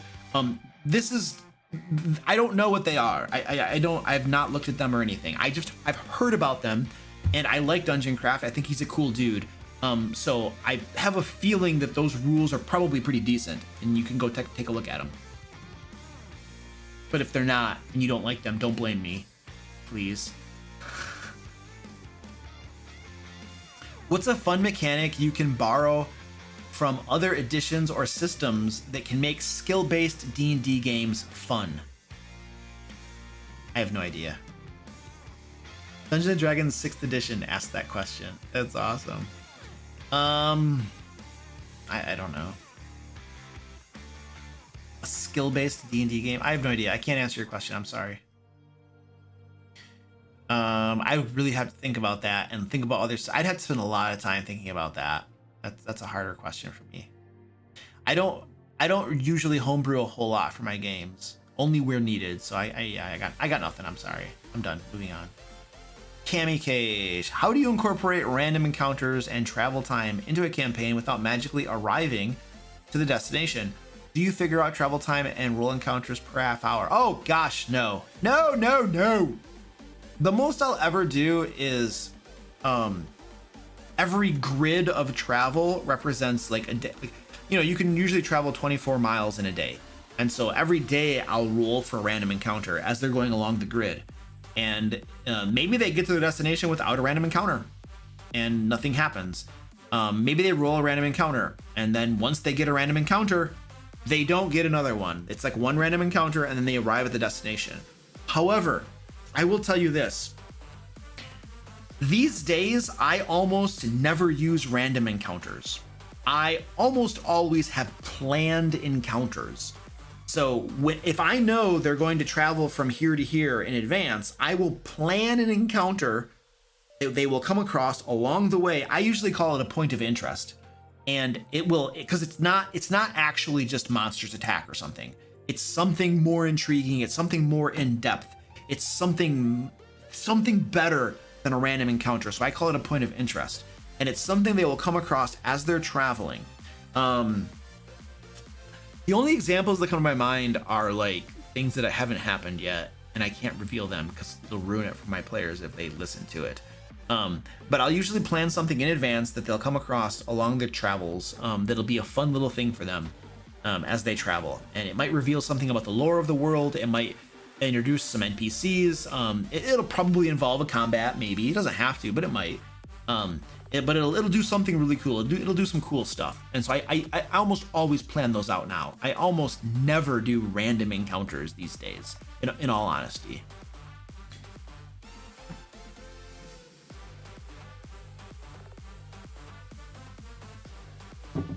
I'm a new dungeon master for 6 people. Ooh. Yay. That's a lot, dude. 4 of them follow quest hooks really well, but the other 2 intentionally don't, harassing townsfolk and the other players. How do I keep them on track and together? It really depends on those 2 and how they're going about doing that. Like, if they just kind of like goof around a little bit, but then eventually go along with it, and it's not that big of a deal, and it's not that impactful to the game, I'm probably not going to worry about it a whole lot. They're just doing something else. If it is very impactful to the game, and it's making it so that the game is like almost not playable, and the other players are super frustrated, and you're super frustrated because they are intentionally like not doing the thing, and they're just going off and doing their own thing, and it's frustrating everybody else at the game table, then I'm going to talk to them. I'll be like, hey guys, this isn't working. You know, like there are plot hooks. The other players want to go on these things, and you guys always intentionally ignore them and go off and screw around, and everybody is becoming frustrated by this. And yeah, we need it to stop. Like if you don't want to play the game, you don't have to, but we are here to play the game. These other players want to go on these adventures and stuff that are prepared for them. They're following the plot hooks, and you guys are introducing conflicts to the game table, and you're making people frustrated. And so I'm asking you kindly to stop. And if this is not the game you want to play, then you are welcome to go find a different game, and there will be no hard feelings. I don't want to force you to play a game you don't want to play, but I'm telling you that there are 4 other people who do want to play this game, and the 2 of you are causing frustration and conflict. And one way or another, this has to be resolved, because I'm not going to continue running the game this way. So it's up to you. The ball's in your court, whether you want to get on board, so to speak, or whether you want to find a different game. Because I don't want to tell you to play. I don't want to tell you how to play your character, but I am telling you we run a group game, and right now people are very frustrated. And so this has to change. This has to change. Otherwise, you know, I'm not going to keep doing this. You know. So that would probably be the conversation, roughly, that I would have with them. I might ask why they don't want to go along with everything. I might ask why they're doing that stuff.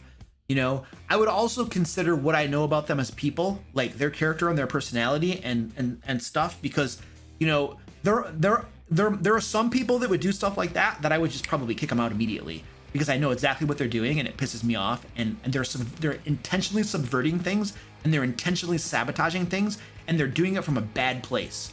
And I'm going to have no tolerance for that. There are other people that might not understand, you know, and might just be like unwittingly doing it and innocently doing it, and they're just goofing around and having fun, and they don't know what the conflict and the problems that they're causing. I'm going to have a lot more grace for people like that and try to help them understand, you know, what's going on and stuff. How I go about doing that and what I do is going to be based upon what I know about the people involved and what I believe to be their motives, based upon reading their body language in a large part, you know, and reading into the situation, if that makes sense. What's your opinion on Lost Mines of Phandelver? I've never read it nor played it. I'm sorry. How do you handle magical darkness and movement speed when a PC wants to dash around a corner that's now in darkness? I don't apply any penalties to moving through darkness. You could, but you know, you could say there's a chance of you falling or running into something. I don't mess around with it, honestly. I just never have. If you want to do something special, you're welcome to. I don't think my way is the right way. I'm just telling you what I generally do. I want to prepare a series of one-shots that are kind of related, still independent. The idea is to play with whoever can at the time, but I don't know how to navigate levels or rewards. Help.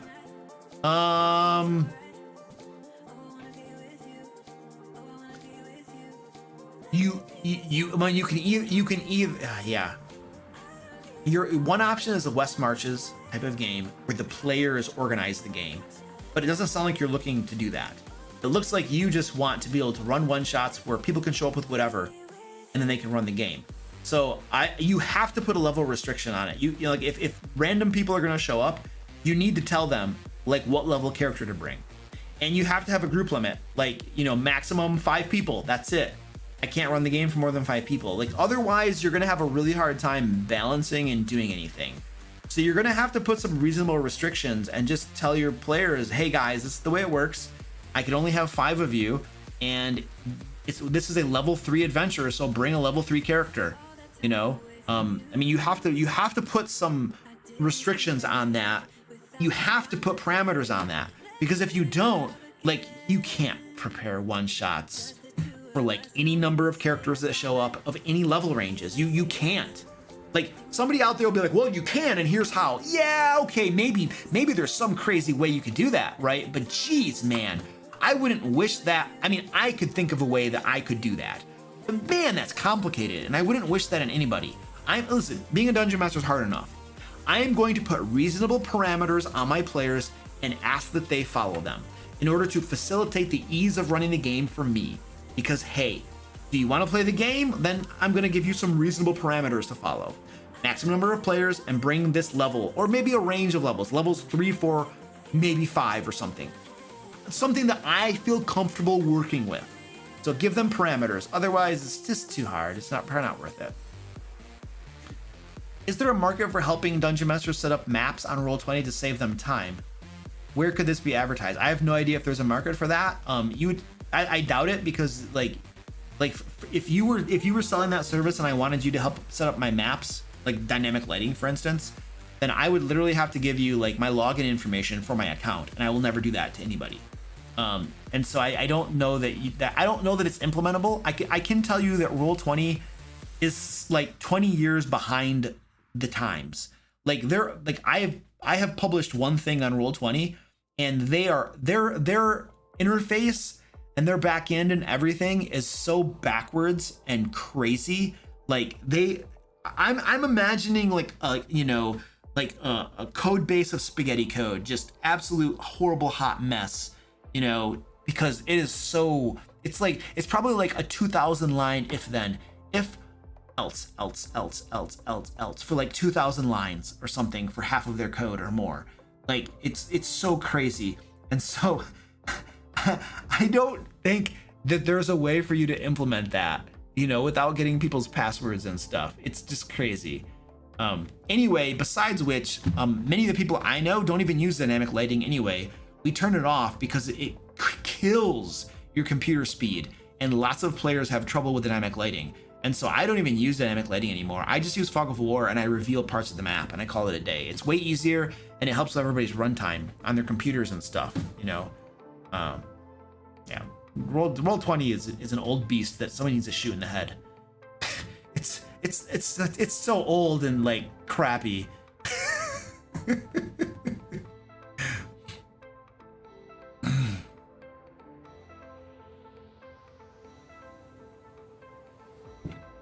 I'm running the Rime of the Frostmaiden module, and my party is about to fight Auriel and her rock, as well as some ice methods. What mechanics for the rock should I pay attention to? I am running that module right now. I have not read that specific part of it. I don't think in detail enough, and I don't remember enough about that rock to be able to tell you anything. Yeah, sorry, I got nothing for you. Thank you. Have you ever ran rival adventuring groups as antagonists for the party? If so, what was their response to this force? No, not really. I haven't done that before. Sorry. Do you have any tips for running a session 0? I have an entire video on session 0s. Yes, go watch the video. Can I give that as a response? Just go watch the video. Is that a fair response? Less than session 0, more of a pre-campaign mini. Look at, you know, the things you want to talk about at a session 0.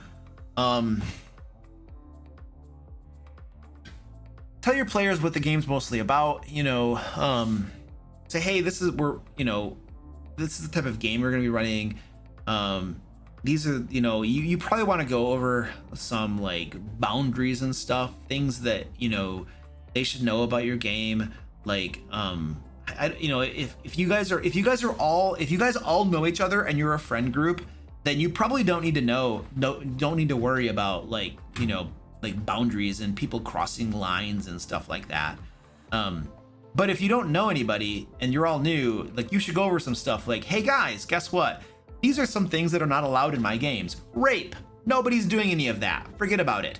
If you're here because you want to rape townspeople, then you should leave now because you're not welcome here. Things like that. Like, if there's some hard boundaries, like, you know, torturing children, you're not going to be doing that. So just forget about that. And if that's a problem and that's the game you want to play, then you should leave now because you won't be doing that in my games. So you maybe go over some of these boundaries. If they're strangers and people you don't know, that's probably reasonable. If you're a friend group, then it's probably not necessary. What else? Session 0 stuff. What the campaign's going to be about. Maybe introduce them to the setting a little bit or something. Create characters together. I think that's a good thing to do at session 0s. What else would I do at session 0? Start playing the game, you know. Too, you could start the first adventure or something. So those are some things off the top of my head that you might want to talk about at a session 0. I have surprisingly few session 0s, in all honesty. We usually just get together and play games, you know, and most of my players, all of my players are adults, and many or most of them are mature, reasonable people. And so we just use some common sense, you know. There are things you just don't do in the game, and if it comes up and somebody does do it, then I just address it immediately. And I'm like, no, you're not doing that. Stop, drop that right now.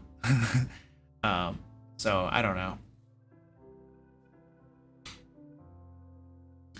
For monster stealth checks, do you roll public or private to help with metagaming? I mean, I probably roll in public because I don't change where my dice tray is, but my players don't know what I'm rolling for. Like, if the monsters are stealthing, I roll a die, they have no idea what that die means. I'm just rolling a die. And so I see no problem with rolling that public. If it would be a problem, then roll it privately, and I don't have any problem with that. Is the PDF for Loot and Lore and Lair Legends available for download? No, it's not done yet. It won't be done for a while. I'm starting a campaign based on a book, and I need to make stats for creatures from the book. Any advice on how to do that? Yes, find existing creatures that are pretty close to what you need, use that existing stat block, and change it a little bit to make it more precise. That's the easiest way to go about that. How do you make homebrew monsters? I run a campaign with mostly demons, so if you have ideas, I would love to hear them. I usually start with an existing stat block that's pretty close to what I need, and then I change it as needed. That's the easiest way to go about that. If a warlock has both Grasp of Hadar and Repelling Blast, and they get 3 bolts of Eldritch Blast, can they pull with the single casting of Eldritch Blast? I'm not familiar with Grasp of Hadar. I know what Repelling Blast is. What is Grasp of Hadar? Let's go over and take a look at that. If I can find it. If I can find it. DnD Beyond doesn't have anything. Grasp of Hadar either it's not spelled correctly in the question, or D&D Beyond search functionality sucks. And we know their search functionality sucks. That's not to be questioned. I can't answer your question because I don't know what that does. I'm sorry.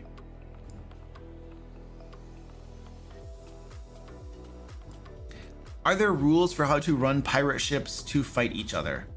Yeah. Did we just publish those? Zach, didn't we just publish those in November, or are those coming out in December? When are our naval combat rules coming out? Group of Hair, yes, the famous spell Group of Hair. I think it's December. Either they just came out in they're coming out in December. Okay, cool. December's issue of Lair magazine is gonna have rules for naval combat. They're pretty cool.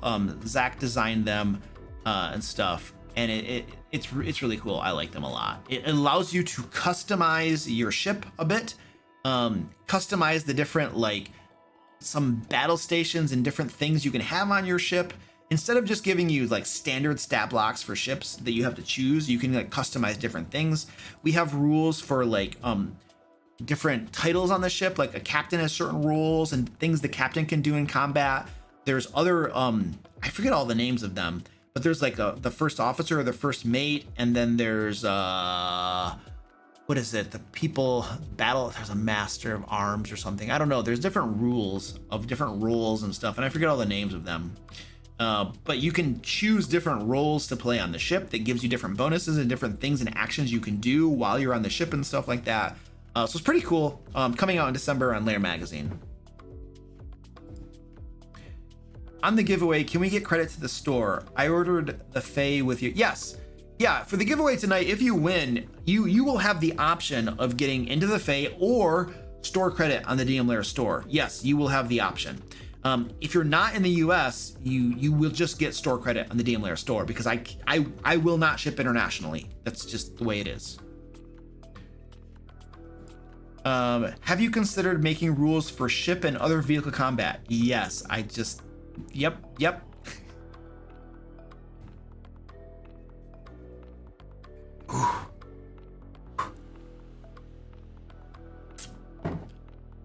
Oh man, I only got about 12 questions to go. Why aren't templates more of a thing in 5e? They seem to be a great way to create, tweak, and add variables to monsters. I don't know. We should ask the wonderful game designers that. Why don't they make more templates? We've published a bunch of templates in Lair magazine. I think we've published templates for aberrations. We've published templates for undead. I think in the future we have templates coming out for some other types of creatures as well, because you're totally right. Templates are super useful. It'd be great to turn any type of creature into a ghoul or any type of creature into a ghost, right? And then the starting stat block influences. So we've literally published these things in Lair magazine because it's super useful to have. Why the core game doesn't do that? Well, I can tell you why the core game doesn't do that. One of the reasons is that, first of all, it seems like they predominantly favor publishing products for players and not dungeon masters. First of all, that seems to be one of the main reasons. And yeah, I think that's probably the main reason. Or maybe they haven't thought of it, or they don't think it's useful enough, or you know what? Actually, publishing a template is actually shooting yourself in the foot sales wise. Like, if you give people templates that allow them to modify existing creatures and turn them into different things, that, like, there's an exponential value there where you have now tons of different possibilities for monsters. And so you could make a few templates, and now dungeon masters have tons of different options, and they don't need to buy more monsters. And so if you're in the book publishing business and you publish templates, that kind of hurts your books, your sales, because then people have less need for, like, buying new monster books. And so I don't know if that's the reason. I'm just kind of, like, thinking, why would you intentionally avoid publishing templates when they can be super useful? That might be a reason. I don't think that's probably the reason. I think they probably just don't care enough, and they just want to publish more. They want to publish other things that they feel are going to sell more books. That would be my guess, just thought. I started playing D&D in 2020 and jumped right into DMing in 2021. I was thinking of starting to stream and building a fan base. I was curious of your opinion now that you are established. I mean, if you want to do it, do it. Nothing's stopping you. It's the easiest thing in the world. Streaming is a lost cause unless you have a different way to get people's attention. In other words, short form, curated content. So if you just start streaming on Twitch, like nobody's gonna watch you. Good luck, man. Good luck, man. It's just, you can't, there's no discoverability. People are never gonna find you. It's a lost cause. If you just start streaming on YouTube, same thing. Nobody's gonna find you. It's a lost cause. You know, what you need to do, the way to grow, if you want to do some streaming, what you actually need to do is you need to have you need to establish an audience somewhere else. For instance, you need to make YouTube videos that establishes an audience, and then you start streaming and people might actually show up and watch you. Or you need to like have a big Twitter following or a big Instagram following or something, or a Facebook following, and then you stream and you tell those people and they watch your streams. So, but just streaming in and of itself is very, very bad for discoverability, and it's probably not going to go anywhere. You need to have a different way to get people to go to your streams, and that's the real way to do it. Otherwise, and here's the other thing too, dude. Streaming is not very sustainable as far as like these people that are on Twitch that are streamers. Like they work so many hours. They're doing like they stream almost every day for 10 plus hours a day. All they do is stream to be able to keep the subs coming in, to actually keep the revenue going. Like they're slaves to their streams. They are. It's crazy. But if you create short form content on YouTube, videos that you script and film and then edit and you put it out there, you're going to spend way less time creating a video and putting it on YouTube than you will streaming every single day, grinding away. It's crazy. For a stream, you're exchanging time for money. You're spending lots of time to be able to get people to watch you and to make money. Okay. But if you create short form content on YouTube that can be evergreen and that people could find at any point in time and watch, that's way more sustainable. And there's less upfront effort, and it has a long tail of like continued benefit. Whereas a stream, the moment a stream is over, it's dead. Almost no streams get views after the fact, right? You might have a lot of people that enter in the stream itself, but afterwards, nobody's watching it, dude. It's dead. Streams are dead. It's long form content like that almost never does really well. I'm sure there are exceptions. I'm sure there are people that do it and make it work, but it's not easy. It's not easy. So short form content and then streaming every so often. Like there's a reason I only stream once a week, you know, because it takes a lot of time, you know, and it's easier to make short form videos and stuff, and they do better and they perform better and stuff, you know. But I stream every week to answer questions because like this is the way that I can answer your specific questions, you know, and get in front of you and stuff, which I can't do, you know, otherwise usually, because I'm not gonna sit there on my Discord typing all day when I can just talk and answer questions in a live stream. It's a lot easier for me. What's up, little guy? I can tell which cat is which by their meow. I have 7 cats, and when one of them meows, I immediately know who it is. It's crazy. What's up, little guy? These guys are all staring at me, dude. I have like tons of cats staring at me. They want their snack. Wow. I need to get a cup of coffee, so we're gonna give them snacks, and I'm just gonna get a cup of coffee. It's gonna take me 2 seconds. I'm gonna keep on answering questions. Let's go to the cat cam. They moved the box. What did you guys do to the box? We're gonna give them their snack because they've been waiting patiently and they want their snack. All right, I know.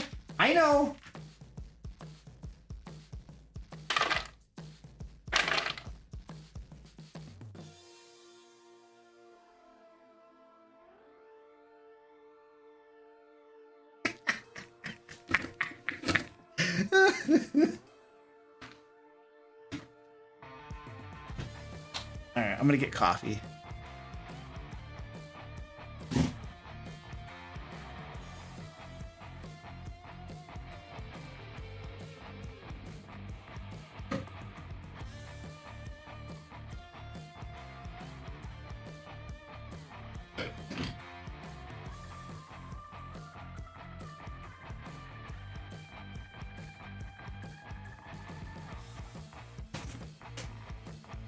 They have cat treats on their backs.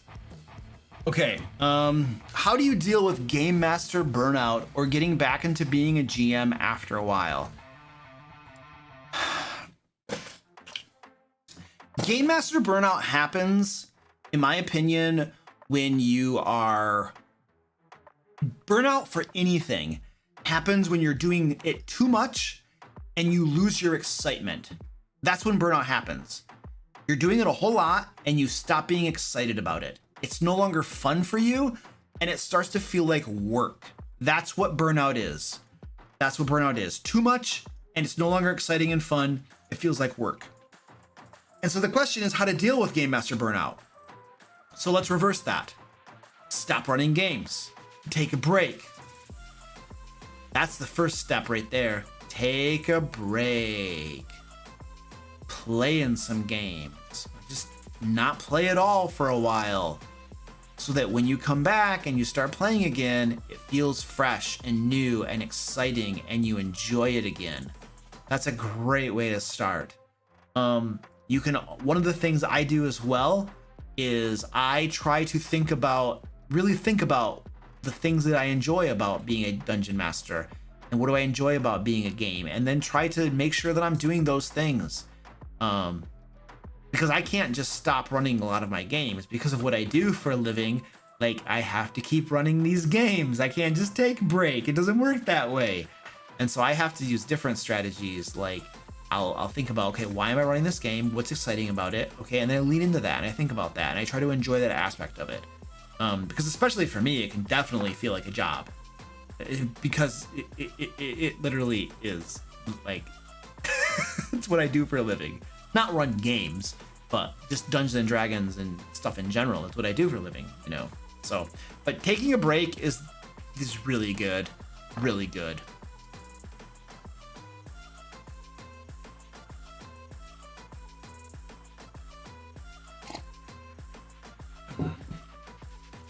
Have you ever ran a game with rivals to the party? No. Just looking for advice as I'm about to run Call the Netherdeep and the rivals are a big part of it. No, I've never really done that a whole lot. In all honesty, I don't know that I have any suggestions off the top of my head that I can come up with. Yeah, I'm sorry. I don't really have anything for you. I'm sorry. I suck. You should unsubscribe and just tell people that I suck. Leave a comment down below that Luke sucks. If a homebrew game has been running for over a year and the main campaign recently ended, how do you know if it's best to let the adventure end or push for a new adventure?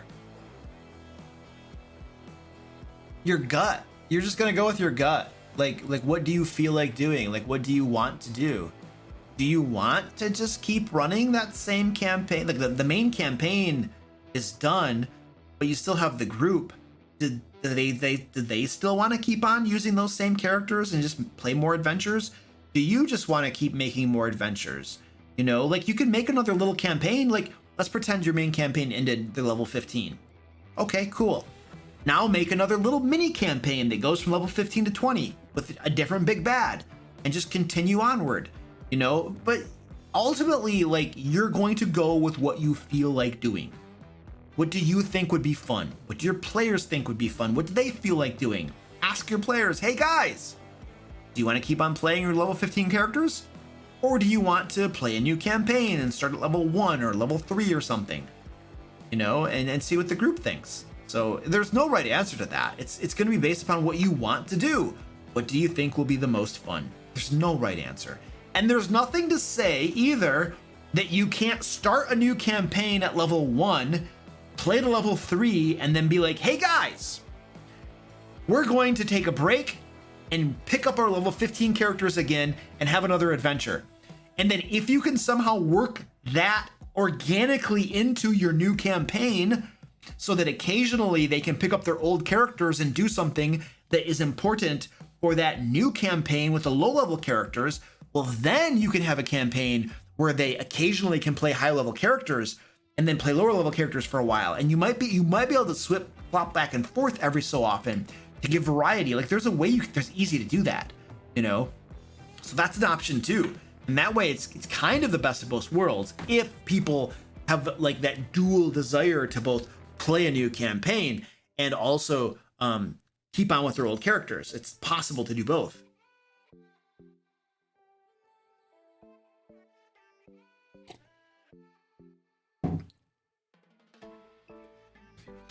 What character creation options would you allow for a table with some experienced and some new players? I mean, I don't know that it really matters. I think whether my players are experienced or unexperienced, I'm going to give them the same options. I'm going to allow them to do the same things. I don't know that it really matters. I would definitely tell new players that running a spellcaster is more challenging and complicated, and they should be aware of that so that they don't get in over their heads and feel frustrated. I'm not going to forbid them from running a spellcaster, but I'm probably going to say, hey, yo, running a wizard is a lot more complicated than just running like a barbarian, just so you know. But I don't think I'm going to forbid stuff. I think I'm going to have the same character creation options regardless of whether they're experienced or whether they're new players. It doesn't matter to me. It's the same. It's the same either way. When building a one-shot, how many combat-like encounters should be included for a 4 to 5 hour one-shot? 2. 2 with 1 optional combat encounter. That's it. I ran a one-shot last night that went for, it was supposed to go for 4 hours and it went for 4.5 hours. And they had 2 big combats, and there was 1 combat that lasted, it was very fast because it was a trivial combat. And that's it. That's all they had time for. The rest of the time was spent exploring the dungeon, talking to some of the NPCs they found in the dungeon. Like, that's all they had time for. There was no time for any more combats if you want to keep it within 4 hours. So you got time for 2 combats, probably, maybe a 3rd optional one. I call it optional because you don't have to have all the combats happen. Things can just not be there if you don't need them to be there. There actually was a 4th combat that was in the adventure last night that they did not trigger. They were trying to trigger it, but it didn't happen. There were some piles of bones that they were poking at and goofing around with that literally was a planned encounter, but I knew that we didn't have time for it. And so I just had the bones be normal bones instead of the monsters that they could have been. So you when you're trying to keep a game within a certain amount of time, you have to be fluid with and flexible with cutting stuff out and taking it out and not having it be in the game. Which one of your cats is your favorite? Oh gosh, I can't answer that question. I can't answer that question. They're all adorable and I love them all.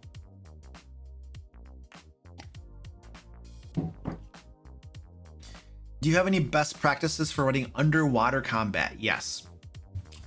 The first thing for underwater combat is the player's handbook has some rules for which weapons attack normally, and then every other weapon basically has disadvantage on the attack rolls. What I have done is I've just generalized it a little bit to make it easier for myself and my players. Piercing weapons, any piercing weapon attacks normally underwater. Any slashing or bludgeoning weapon has disadvantage. And by doing it that way and just broadening the categories, it makes it way easier to remember which ones attack normally and which ones have disadvantage underwater. So I do that for underwater combat. Other than obviously if you don't have a swim speed, underwater it's difficult terrain. It takes you twice as much, to swim. Other than that, it's just you're running 3D combat. It's not that different. There's not a whole lot of stuff that I do for underwater combat. As far as like the mechanics. I think that's pretty much it. Don't forget about terrain and stuff too. Like, you don't want just wide open areas underwater because that's boring as crap. You want to have stuff there. You want to have terrain, you want to have seaweed, ruins, something. There's got to be stuff down there. You can't just have it be wide open with nothing, because that's boring. Super, super boring.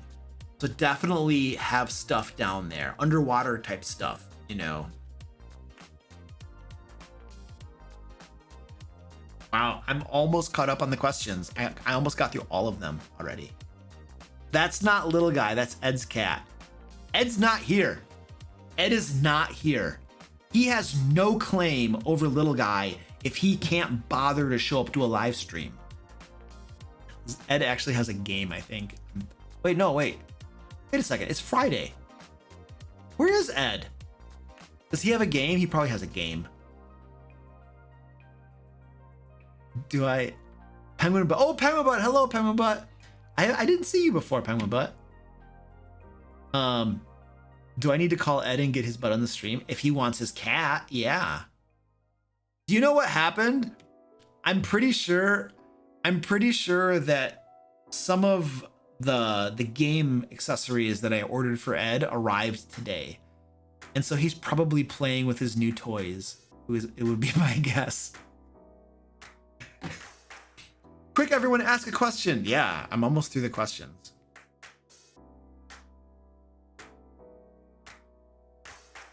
Okay, if moderators, don't kill me.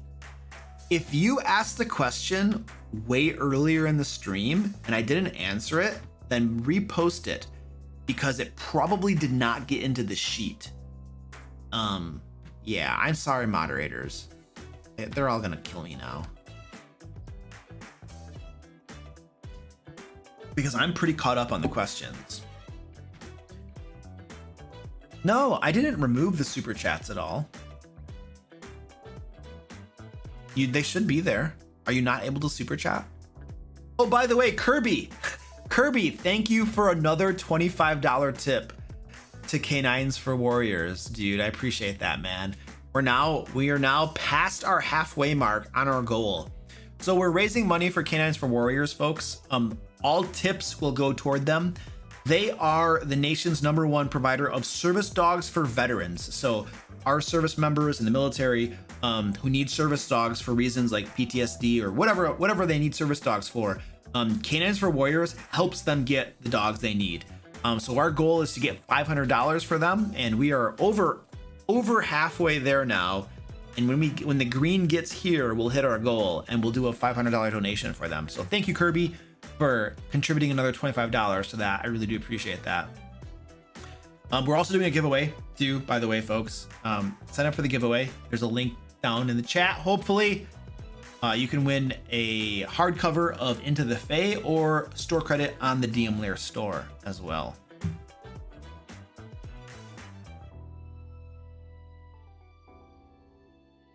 Oh, cool. There's some questions coming in. Let's make sure we get all those questions in there.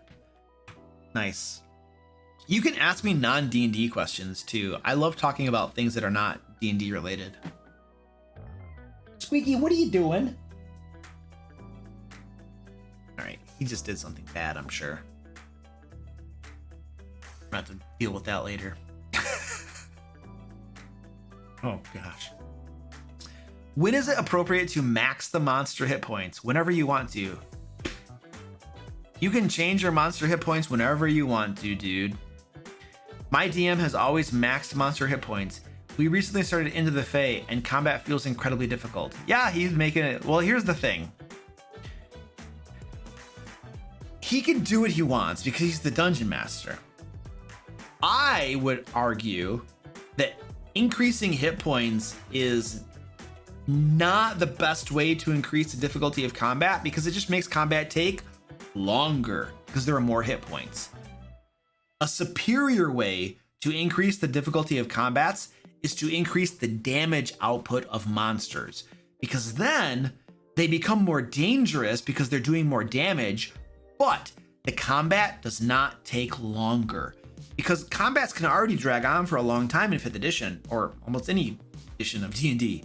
So if you're doing something like increasing hit points that makes combat take longer, that's a suboptimal way to increase the challenge of encounters and monsters.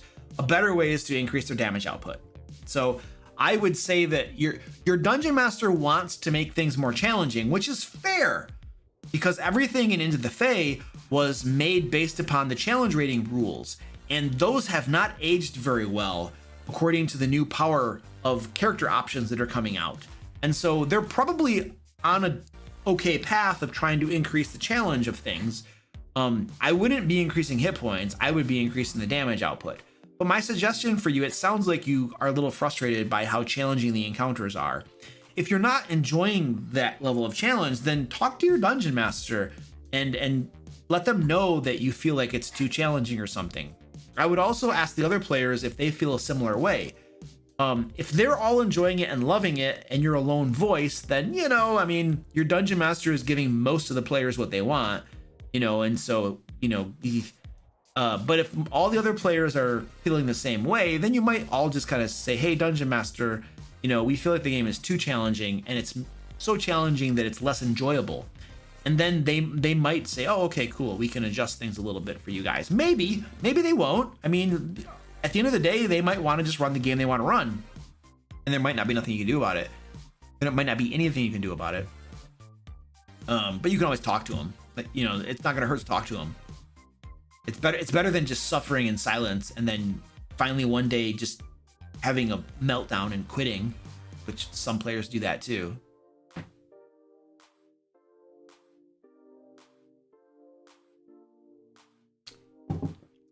Do you have any ideas on how to have players species instead of races? I'd like PCs not to just feel like a human with some cosmetic additions, but instead feel very different to play.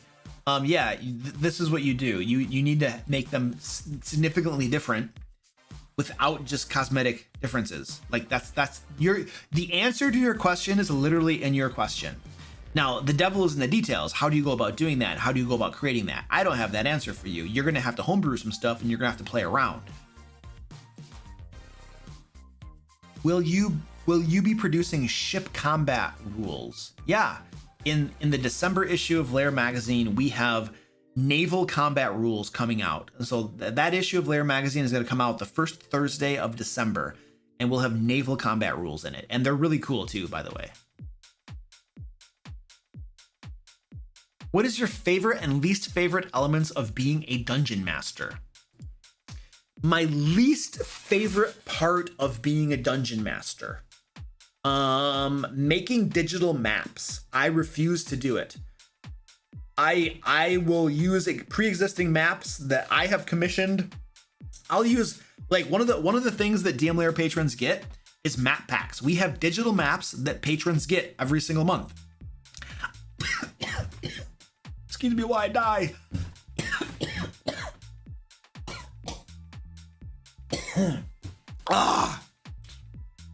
So I will use our own digital maps in my games. There's another person who is a patron creator, and I am a patron of theirs, and I will use their maps in my games. So I don't like creating maps, digital maps for my online games. I hate it. I refuse to do it. It takes too long and I'm not good at it. So I pay other people to do it for me. So that's probably the least favorite thing. The thing that I enjoy the most, I think it's a tie. I really like creating adventures. Like designing adventures and creating adventures.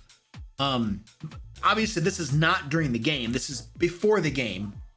I find it super enjoyable. I really like it. It's like, it's a way for me to find monsters that I think are cool and to get really cool ideas for an adventure and then put it together and then design it, you know? There's a lot of enjoyment in that. I really like doing that. I like doing that when when I'm not pressured, when I don't have a bunch of work hanging over my head, and I can just take an entire morning or an entire day and just relax and create an adventure. That's it. Just work on creating an adventure. I love doing that. That's a lot of fun. The other thing that competes with as being my favorite thing for being a dungeon master is probably running the game at the table and just laughing and enjoying the game. That's probably it. But in person, man, in person. Like, running a game online is a lot harder to have fun as a dungeon master for some reason. I can't put my finger on it, man. I don't know what the player experience is, but as a dungeon master, it's hard for me to have fun running a game online because you're missing this human connection. You're missing this ambiance, this feeling that I get in person. In person, when I'm running a game, it's amazing. It's so much fun. When I run a game online, it's kind of like, meh. I don't have that fun feeling where I'm like enjoying myself and loving it. I just don't feel it. I can't explain it to you. I just don't feel it. Now, I don't know what the player experience is, if players feel the same way. Well, I am a player in an online game. I have a lot of fun in the online game that I play in. This is very interesting. I'm just kind of thinking about this. So, when I'm a dungeon master for online games, I'm usually not having a lot of fun. But when I'm a player in the online game that I'm in, I'm having a lot of fun. But here's the next question. Is it because it's dungeon master versus player, or is it because the people that I play with? Because my online game, I really like the people I play with. Like, they're my team members. They're like Zach and Penguin Butt and stuff. And the camaraderie there and the dynamics is really cool, and I enjoy a lot of that. I wonder if that's part of it. It's not that I don't like the people that so when I'm a dungeon master online, it's not that I don't like those people, you know, but there's a different level of camaraderie I think that exists that I feel in my other games. So I'm not knocking anybody or anything, you know, I'm just thinking it through because I think it's very interesting. Huh. I don't know, man. It's really weird. I'm just kind of thinking that through. Your online players are listening, LOL. I mean, they might be, and I like them all. I mean, they're cool people. There's just something different, man, about being in person. In person is so much better, man. I don't know, man. It's really weird. I have online players now that hate me.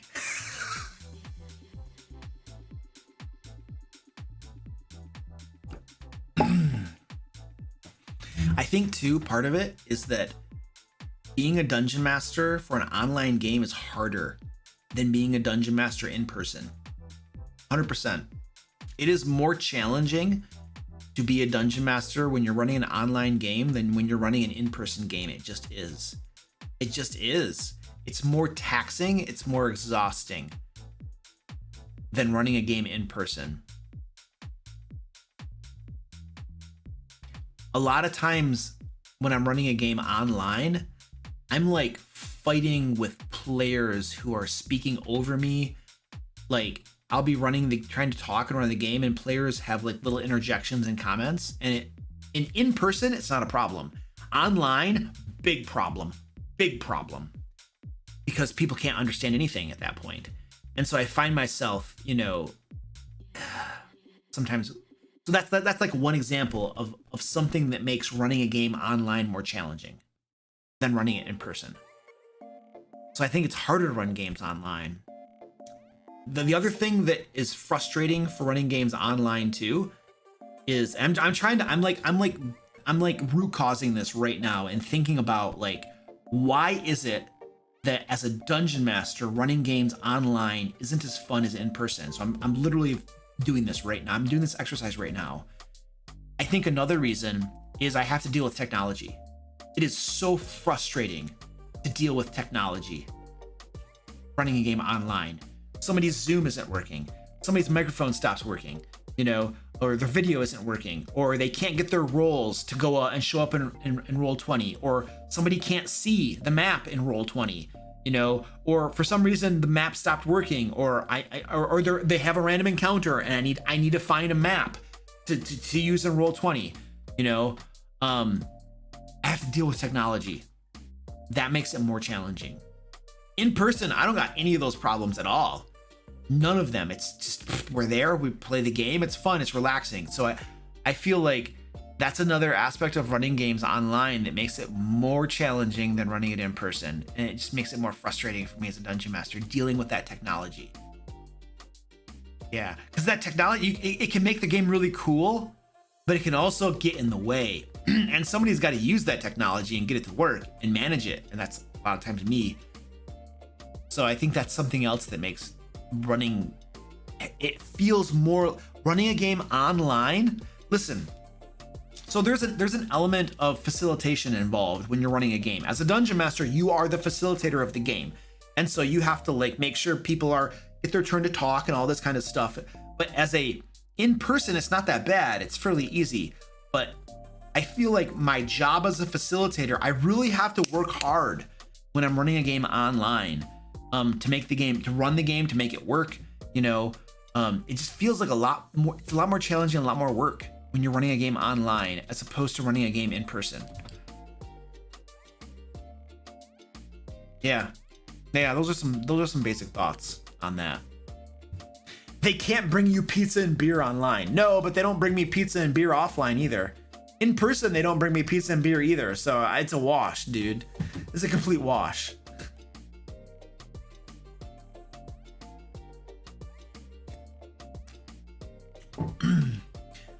You know, this is interesting. My in-person players, we started playing at my house last week, and it was fun. It was lots of fun. We didn't even play DnD because there weren't enough of us. We played board games, and it was just cool to have them over and stuff and to host them. I got pizza for them too. I got pizza for them. I got a bunch of candy for them. I have a fridge full of like pop and beer. They could help themselves. So it was fun hosting too. I enjoyed that. We're playing at my house, by the way, going forward. It's gonna make it a lot easier for me at my house. All right, let's go some more questions. Hi there. How do you deal with players that make suggestions on how to change classes and spells in ways that benefit them? I ignore them. How much should I listen and how much should I take it with a grain of salt? So this is what I do. This is basically what I do. I don't change the core rules for the most part. Like the number of core rules and mechanics and spells and character things that I change are almost non-existent. There are very few things that I change from the core rules. I leave them as is.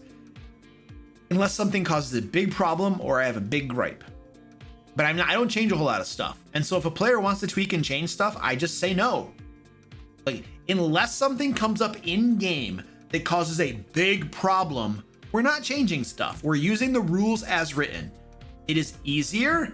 And I guess in your case, when you have players who want to change stuff so that they can make them more powerful to benefit them, it gives you a really easy cop-out. I'm sorry, we don't change things.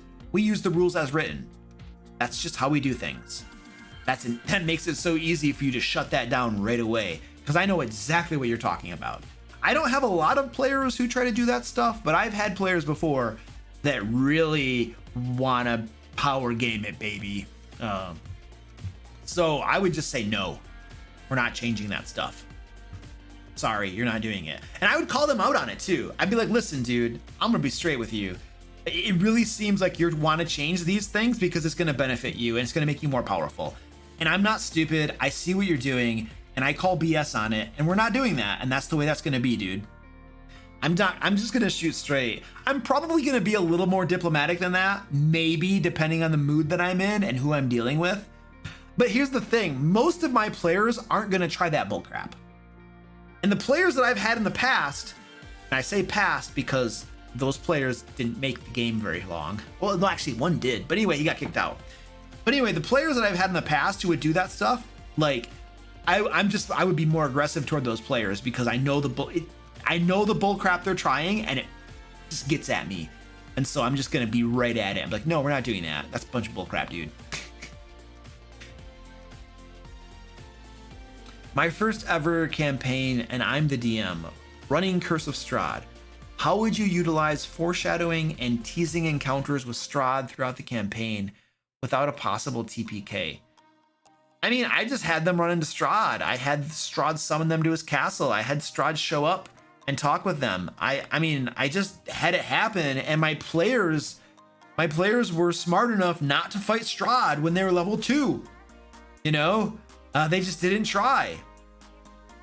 And if they had, then I might have just killed them all. Or Strahd might have toyed with them and then just left them all beat up. He might have killed 2 of them and taken one of them to turn into a vampire spawn. You know, I don't know. I don't know what I would have done. But he's Strahd, so I would have roleplayed him appropriately. The module wants you to present Strahd to your players and have, like, that's one of the things about Curse of Strahd. Like, Strahd is not a villain that remains hidden and undiscovered throughout the entire module. Strahd is a villain that shows up and interacts with the characters and stuff. I mean, the module literally tells you that. And so if you're doing that, then you have to accept the possibility that your players are going to do something stupid. And you need to prepare for that eventuality and decide what would be the most reasonable thing for Strahd to do. Given the backstory and the information you have about Strahd, you need to roleplay Strahd. And so I was prepared for them to fight Strahd, and I don't know what I would have done. Probably based upon how I was feeling at any given point in time. But Strahd has different motives than just killing the characters. Strahd literally has brought the characters into his domain, you know, to toy with them a little bit and to see if any of them possibly are good enough and powerful enough to become the ruler of his domain. You know, ultimately he will always decide that nobody is. So he has brought them there and wants them there for a reason. And that reason wasn't just to kill them. And so he's probably not going to kill them outright. He's probably going to torture them and toy with them. That's like what he does. He wants to torture them and toy with them. And so it's totally within character for Strahd to just beat the living snot out of them. Maybe kill one of them. Maybe take one of them to become a vampire spawn and taunt them with later. You know, but he's not just going to kill them all outright. That's not his motivation and goal. You know, and so roleplay Strahd, and it'll work itself out.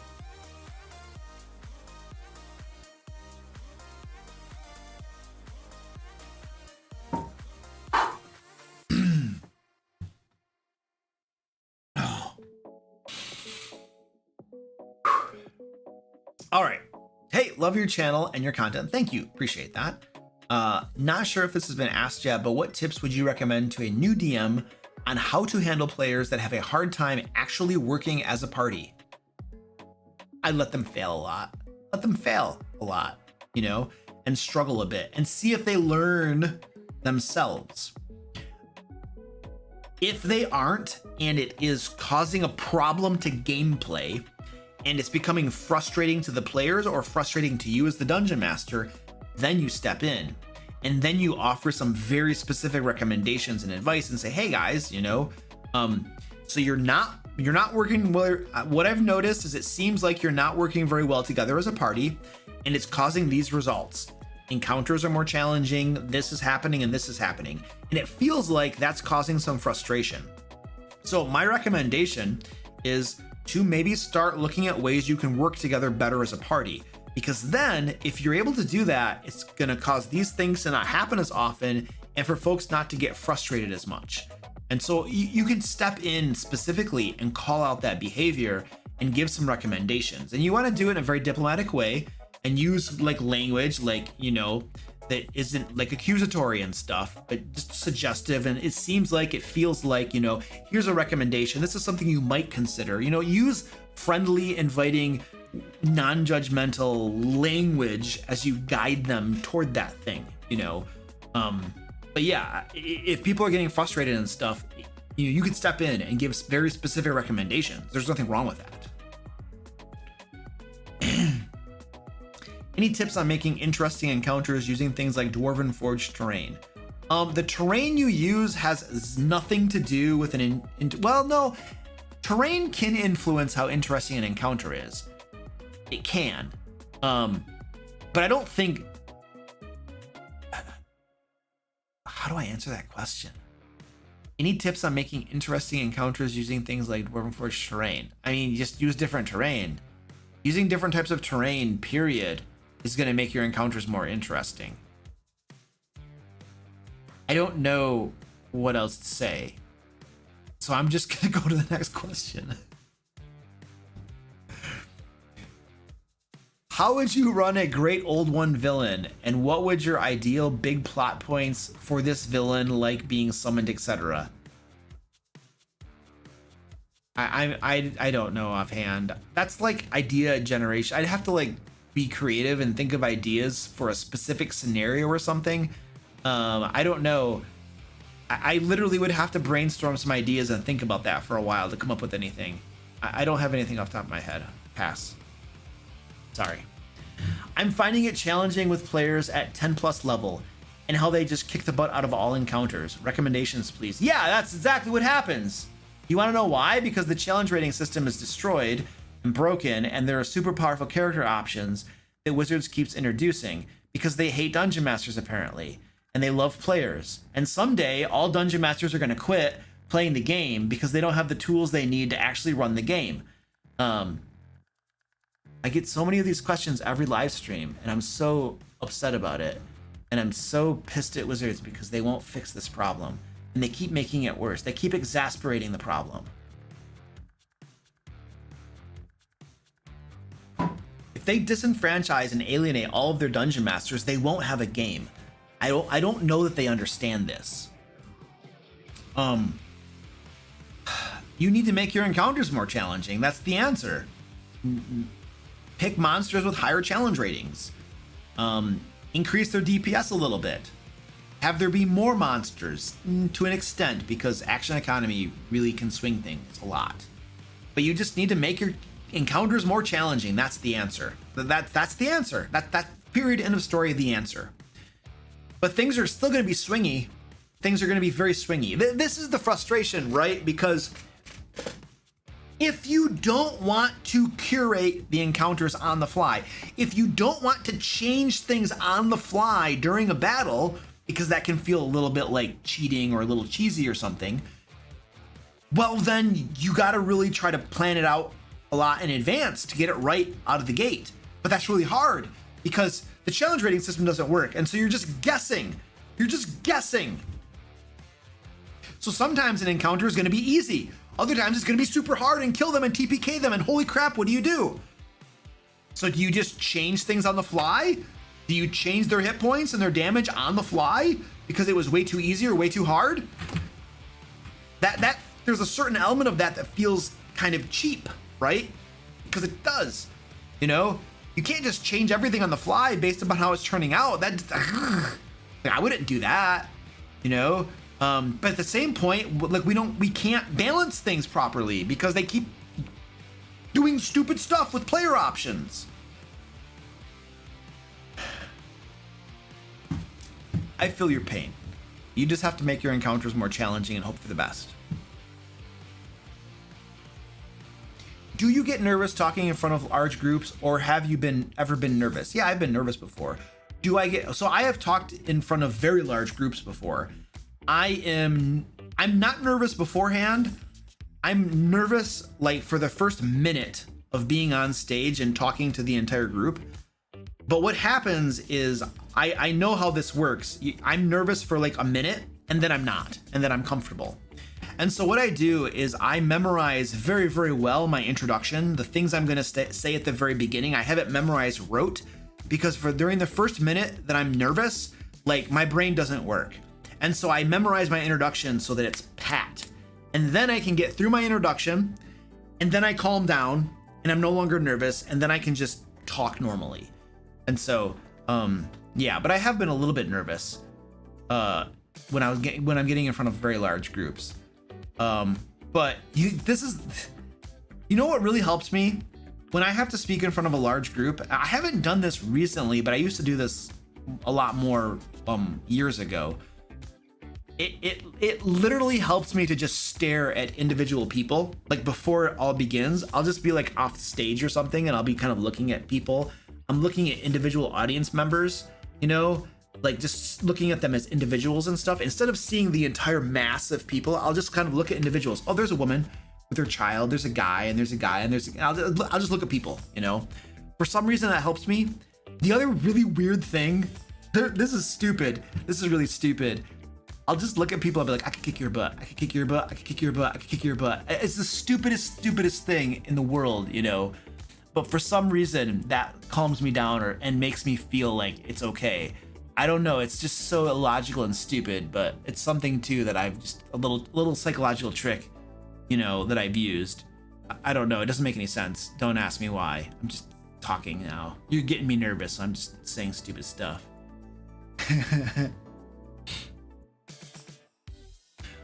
Danny, what? Danny says I nearly had a panic attack just meeting my boss.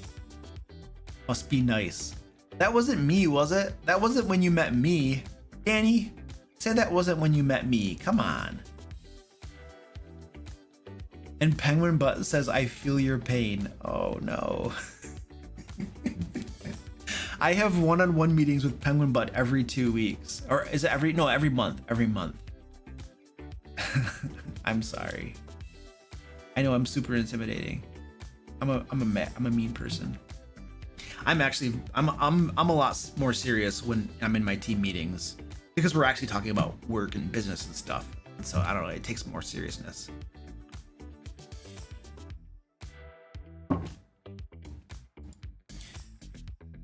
The rogue in my campaign is now an arcane trickster and keeps using Mage Hand to defuse traps and open doors and the like. What can I do to put him in more danger? Dude, he literally chose Mage Hand so he could do those things from 30 feet away. That's literally what his class features allow him to do.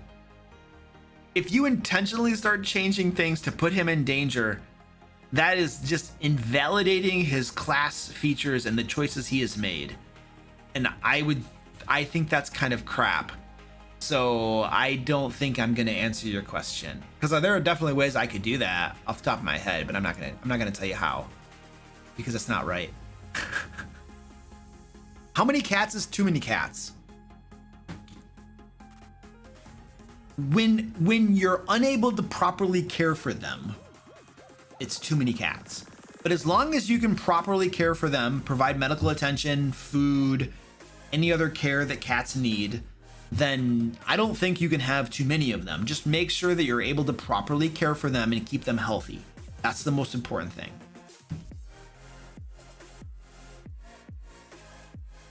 My favorite breed of cat?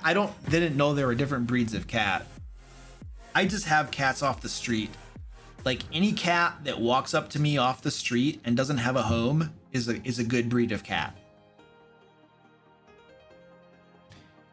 You made that coffee really fast. Drip, Keurig, or Shutter Instant? Oh my gosh, instant coffee is disgusting. I hate instant coffee. That's so bad. Keurig, I don't do Keurig. Oh my gosh. I don't do Keurig crap. I use drip coffee. I have a percolator coffee maker for my coffee. My favorite snack while running a game, pizza. I love pizza. You guys, pizza's so good. It's like probably the single worst food in the world, you know, and probably kills you really fast, but it's really good. So I'm gonna go with pizza. Have you done conversions from one edition to another? No, I've never done that before.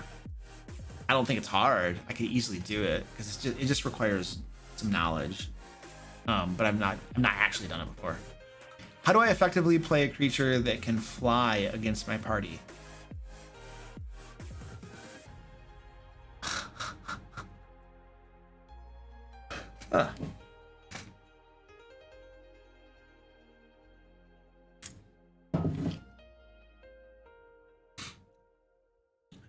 So if we assume that your party cannot fly and you're playing a flying creature, one thing that's going to help you a lot is for your flying creature to have a ranged weapon that works. Dragons with breath weapons are beautiful. If they don't have a ranged weapon, then your flying creature really needs to have flyby attack. And if it doesn't have flyby attack, give it flyby attack. Because the moment your flying creature swoops down to attack and then either cannot move away because it'll get attacked, opportunity attack, or decides to stay there and not move away, and then everybody just surrounds it and starts beating on it, it doesn't work anymore. Like, the whole idea of a flying creature is you swoop down, you attack, you go back up again. You swoop down, you attack, you go back up again. You swoop down, you're doing drive-bys, right? In order to do that well, you need to have flyby attack. So either you have a ranged attack and you keep your distance, which will frustrate a lot of characters who don't have good ranged options, and it's beautiful to watch that happen. Or you have flyby attack and you swoop down, attack, and you swoop away. And then your character has to have an actual challenge with a flying creature, and they have to figure out how to deal with that. And that can make it more interesting. It does increase the difficulty a bit, but that's one of the things you can do. There's a couple little ideas right there that'll make things a lot more interesting for you. Yeah, there you go. I'll give you that.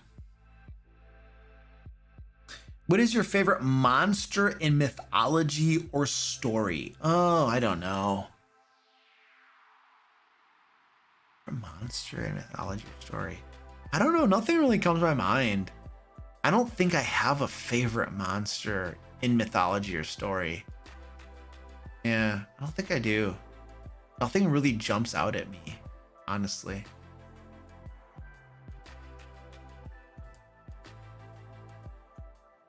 Luke, the question was about spaceship combat rules. I don't know what that question was. How do you go about passing the DM baton off to a player who shows interest if you're not done with your campaign just yet? Well, you don't. Well, no, you can.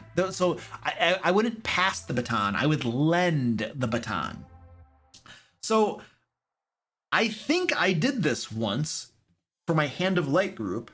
I was running a campaign, and I believe that after an adventure was over, one of the other players wanted to be a dungeon master, and so I took a break for a few weeks, and he ran a short adventure, and that's it. And then I continued the campaign. And then when we finished the campaign, or maybe we finished it first. I think we might have finished the campaign. And then while I was preparing the next campaign, he ran a little mini campaign. But you could pause your campaign to let the other player just run like a one-shot adventure that takes maybe 2 game sessions, and then pick your campaign up again.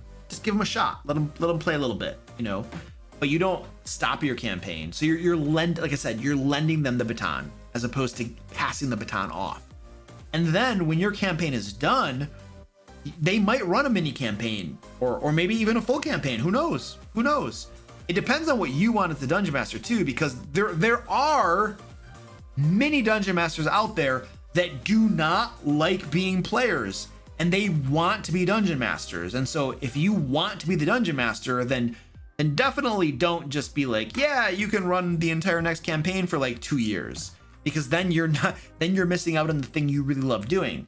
So like right now, like we ended our Curse of Strahd campaign, and I'm planning another campaign, and some of my players are running one-shots, but none of them are gonna like run an entire campaign, because I want to run my campaign. Like, I want to be a dungeon master. You know, I enjoy taking a break and being a player, and it's fun. But like, am I gonna be a player in like a 3-year long campaign when I could have been a dungeon master? No, man, I want to be the dungeon master. Like, that's what I enjoy doing. That's more fun to me, you know, generally speaking.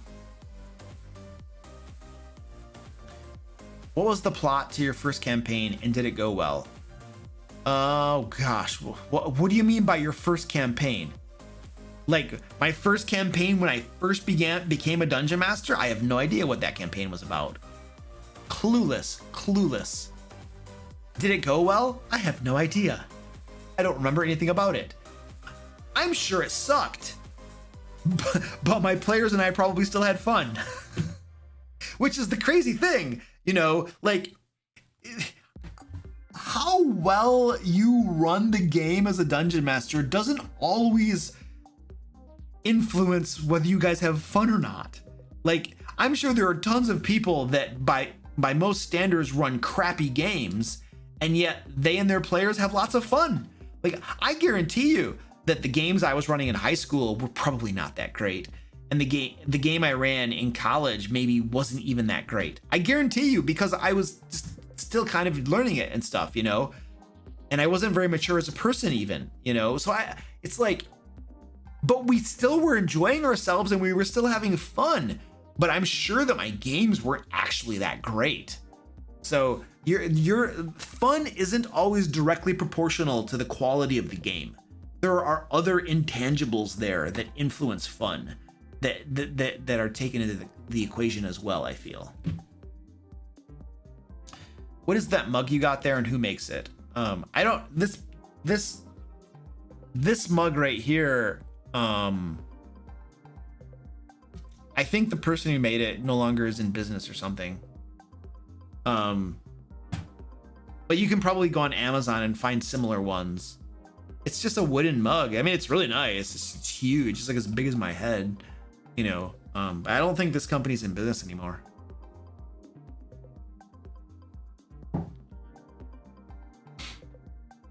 When my party engages with an opposing NPCs, it's like they assume they have to engage in combat.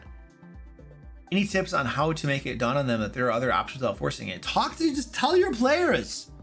Just tell your players and be like, guys, there are other ways to resolve encounters with enemies besides fighting them. Talk to them, negotiate, bribe them, intimidate them, persuade them. There are different things you can do. Just literally tell them that. Just literally tell them that.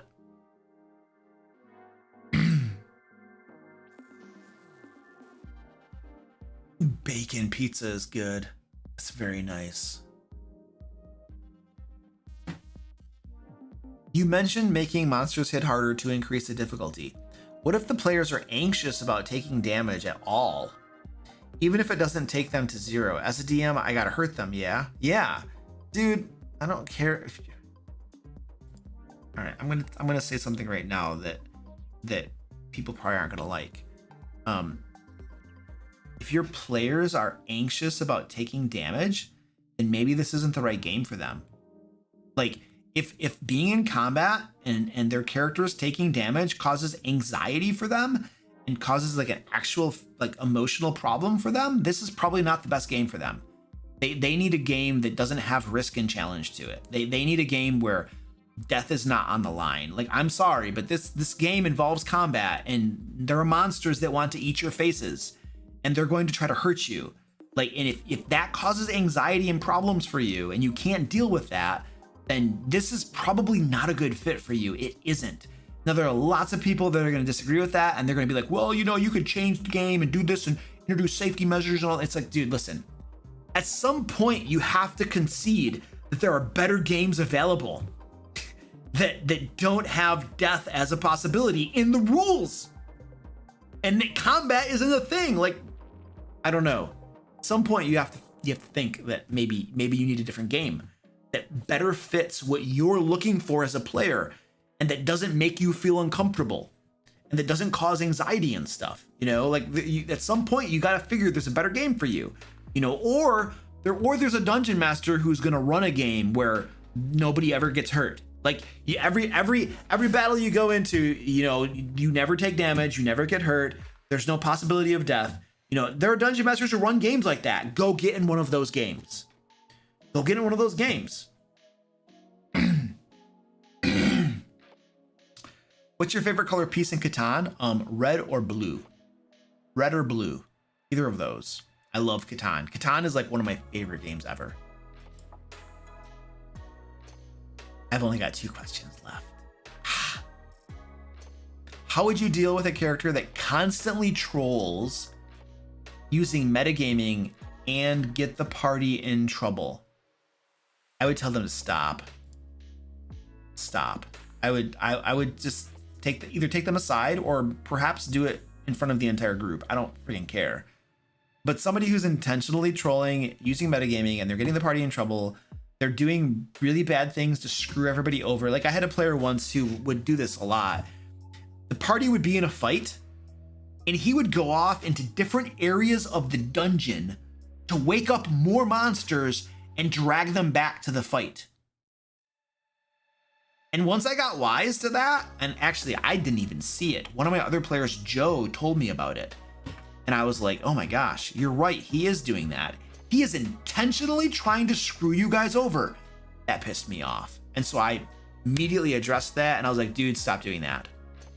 And then he'd be in a combat and he'd be like, I want to go over and open this door up. And I'd be like, no, you're not doing that. Well, why not? My agency. I don't give a freaking crap about your agency, dude. You are intentionally trying to find more monsters to drag them back to the fight that everybody else is all in. Instead of helping them fight those monsters, you're going and finding more trouble to screw over your other players, the other people in your group. Stop that crap right now.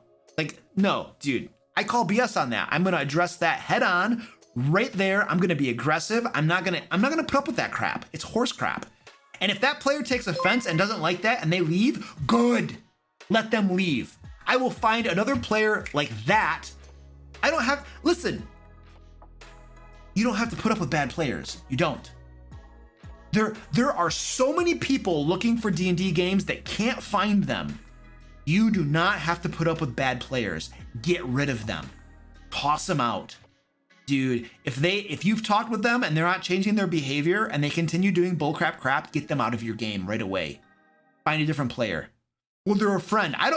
Well then get different friends, dude. Seriously, you need better friends in your life. Okay? Like, don't put up with bad players, people. Please, don't do it. Talk with them. Try to reason with them. If they don't change their behavior, get them out of your game. Find a different player. There are so many people who want to play D&D game. Don't suffer, and don't let your other players suffer because you have a bad player in your group. It's not worth it. And it's not worth it. Every single time I have removed a bad player from my group, everybody enjoyed the game way much more. And we were all thankful for having gotten rid of that bad player. So don't put up with a bad player when you don't have to.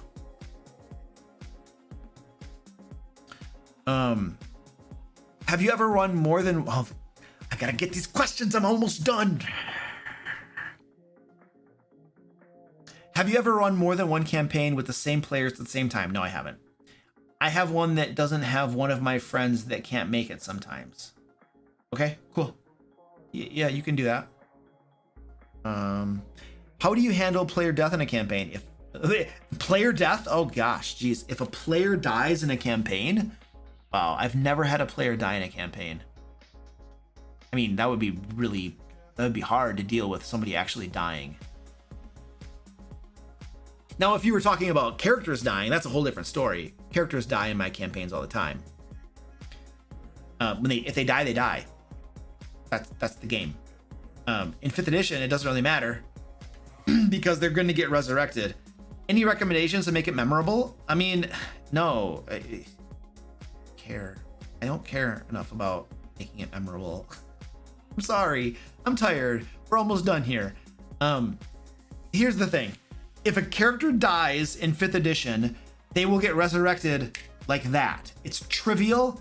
Death is meaningless in 5th edition. So, yeah, they're gonna get revivified. They're gonna get raised dead. They're gonna come back. And so I'm probably not gonna waste a whole lot of time trying to make their death memorable because their death is gonna be temporary. Earlier in the stream, you mentioned that there were certain subclasses and character options that you don't allow. Or like, what are some other examples that you find unwelcome? I mean, there are only a few subclasses I don't allow. If you're asking which ones they are, I think it's the ancestral barbarian or something. Path of the ancestral barbarian or something. I forget what it was. I'm losing my voice too right now. I've been talking nonstop for 3 hours.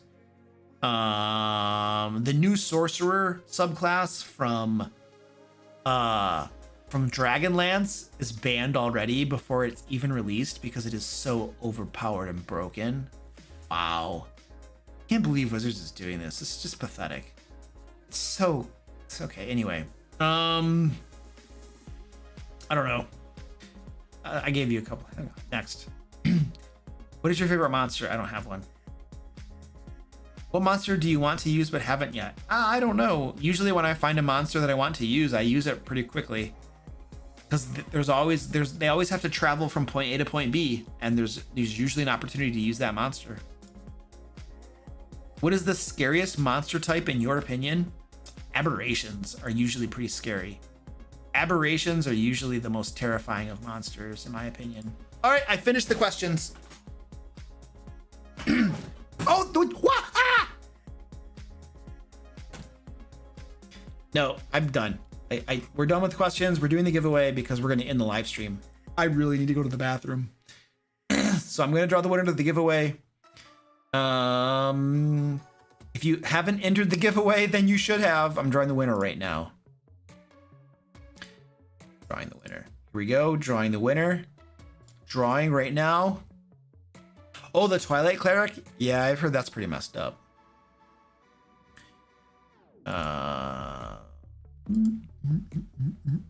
The winner is Tim Erickson. Tim Erickson. I don't know if you're here or not, but you have won. You have won. Congratulations, Tim. I'll be sending you an email soon so you can give me your information for like your book and stuff. Hey, there he is. What's up, Tim? Welcome. Or welcome. Congratulations, dude. You won. Awesome. I'm sorry, Kelly. We'll get you next time. I'll be back next week. Next week. Hit me up next week. I did pretty well, though. I answered like every stinking question, man. That was nuts. My voice is completely destroyed right now. I can barely talk. All right. Danny, you stayed the whole stream. That's awesome. Penguin Butt, Goliath were here. Did Ambers make the whole stream? That's pretty hardcore. Mr. Owl's here, right?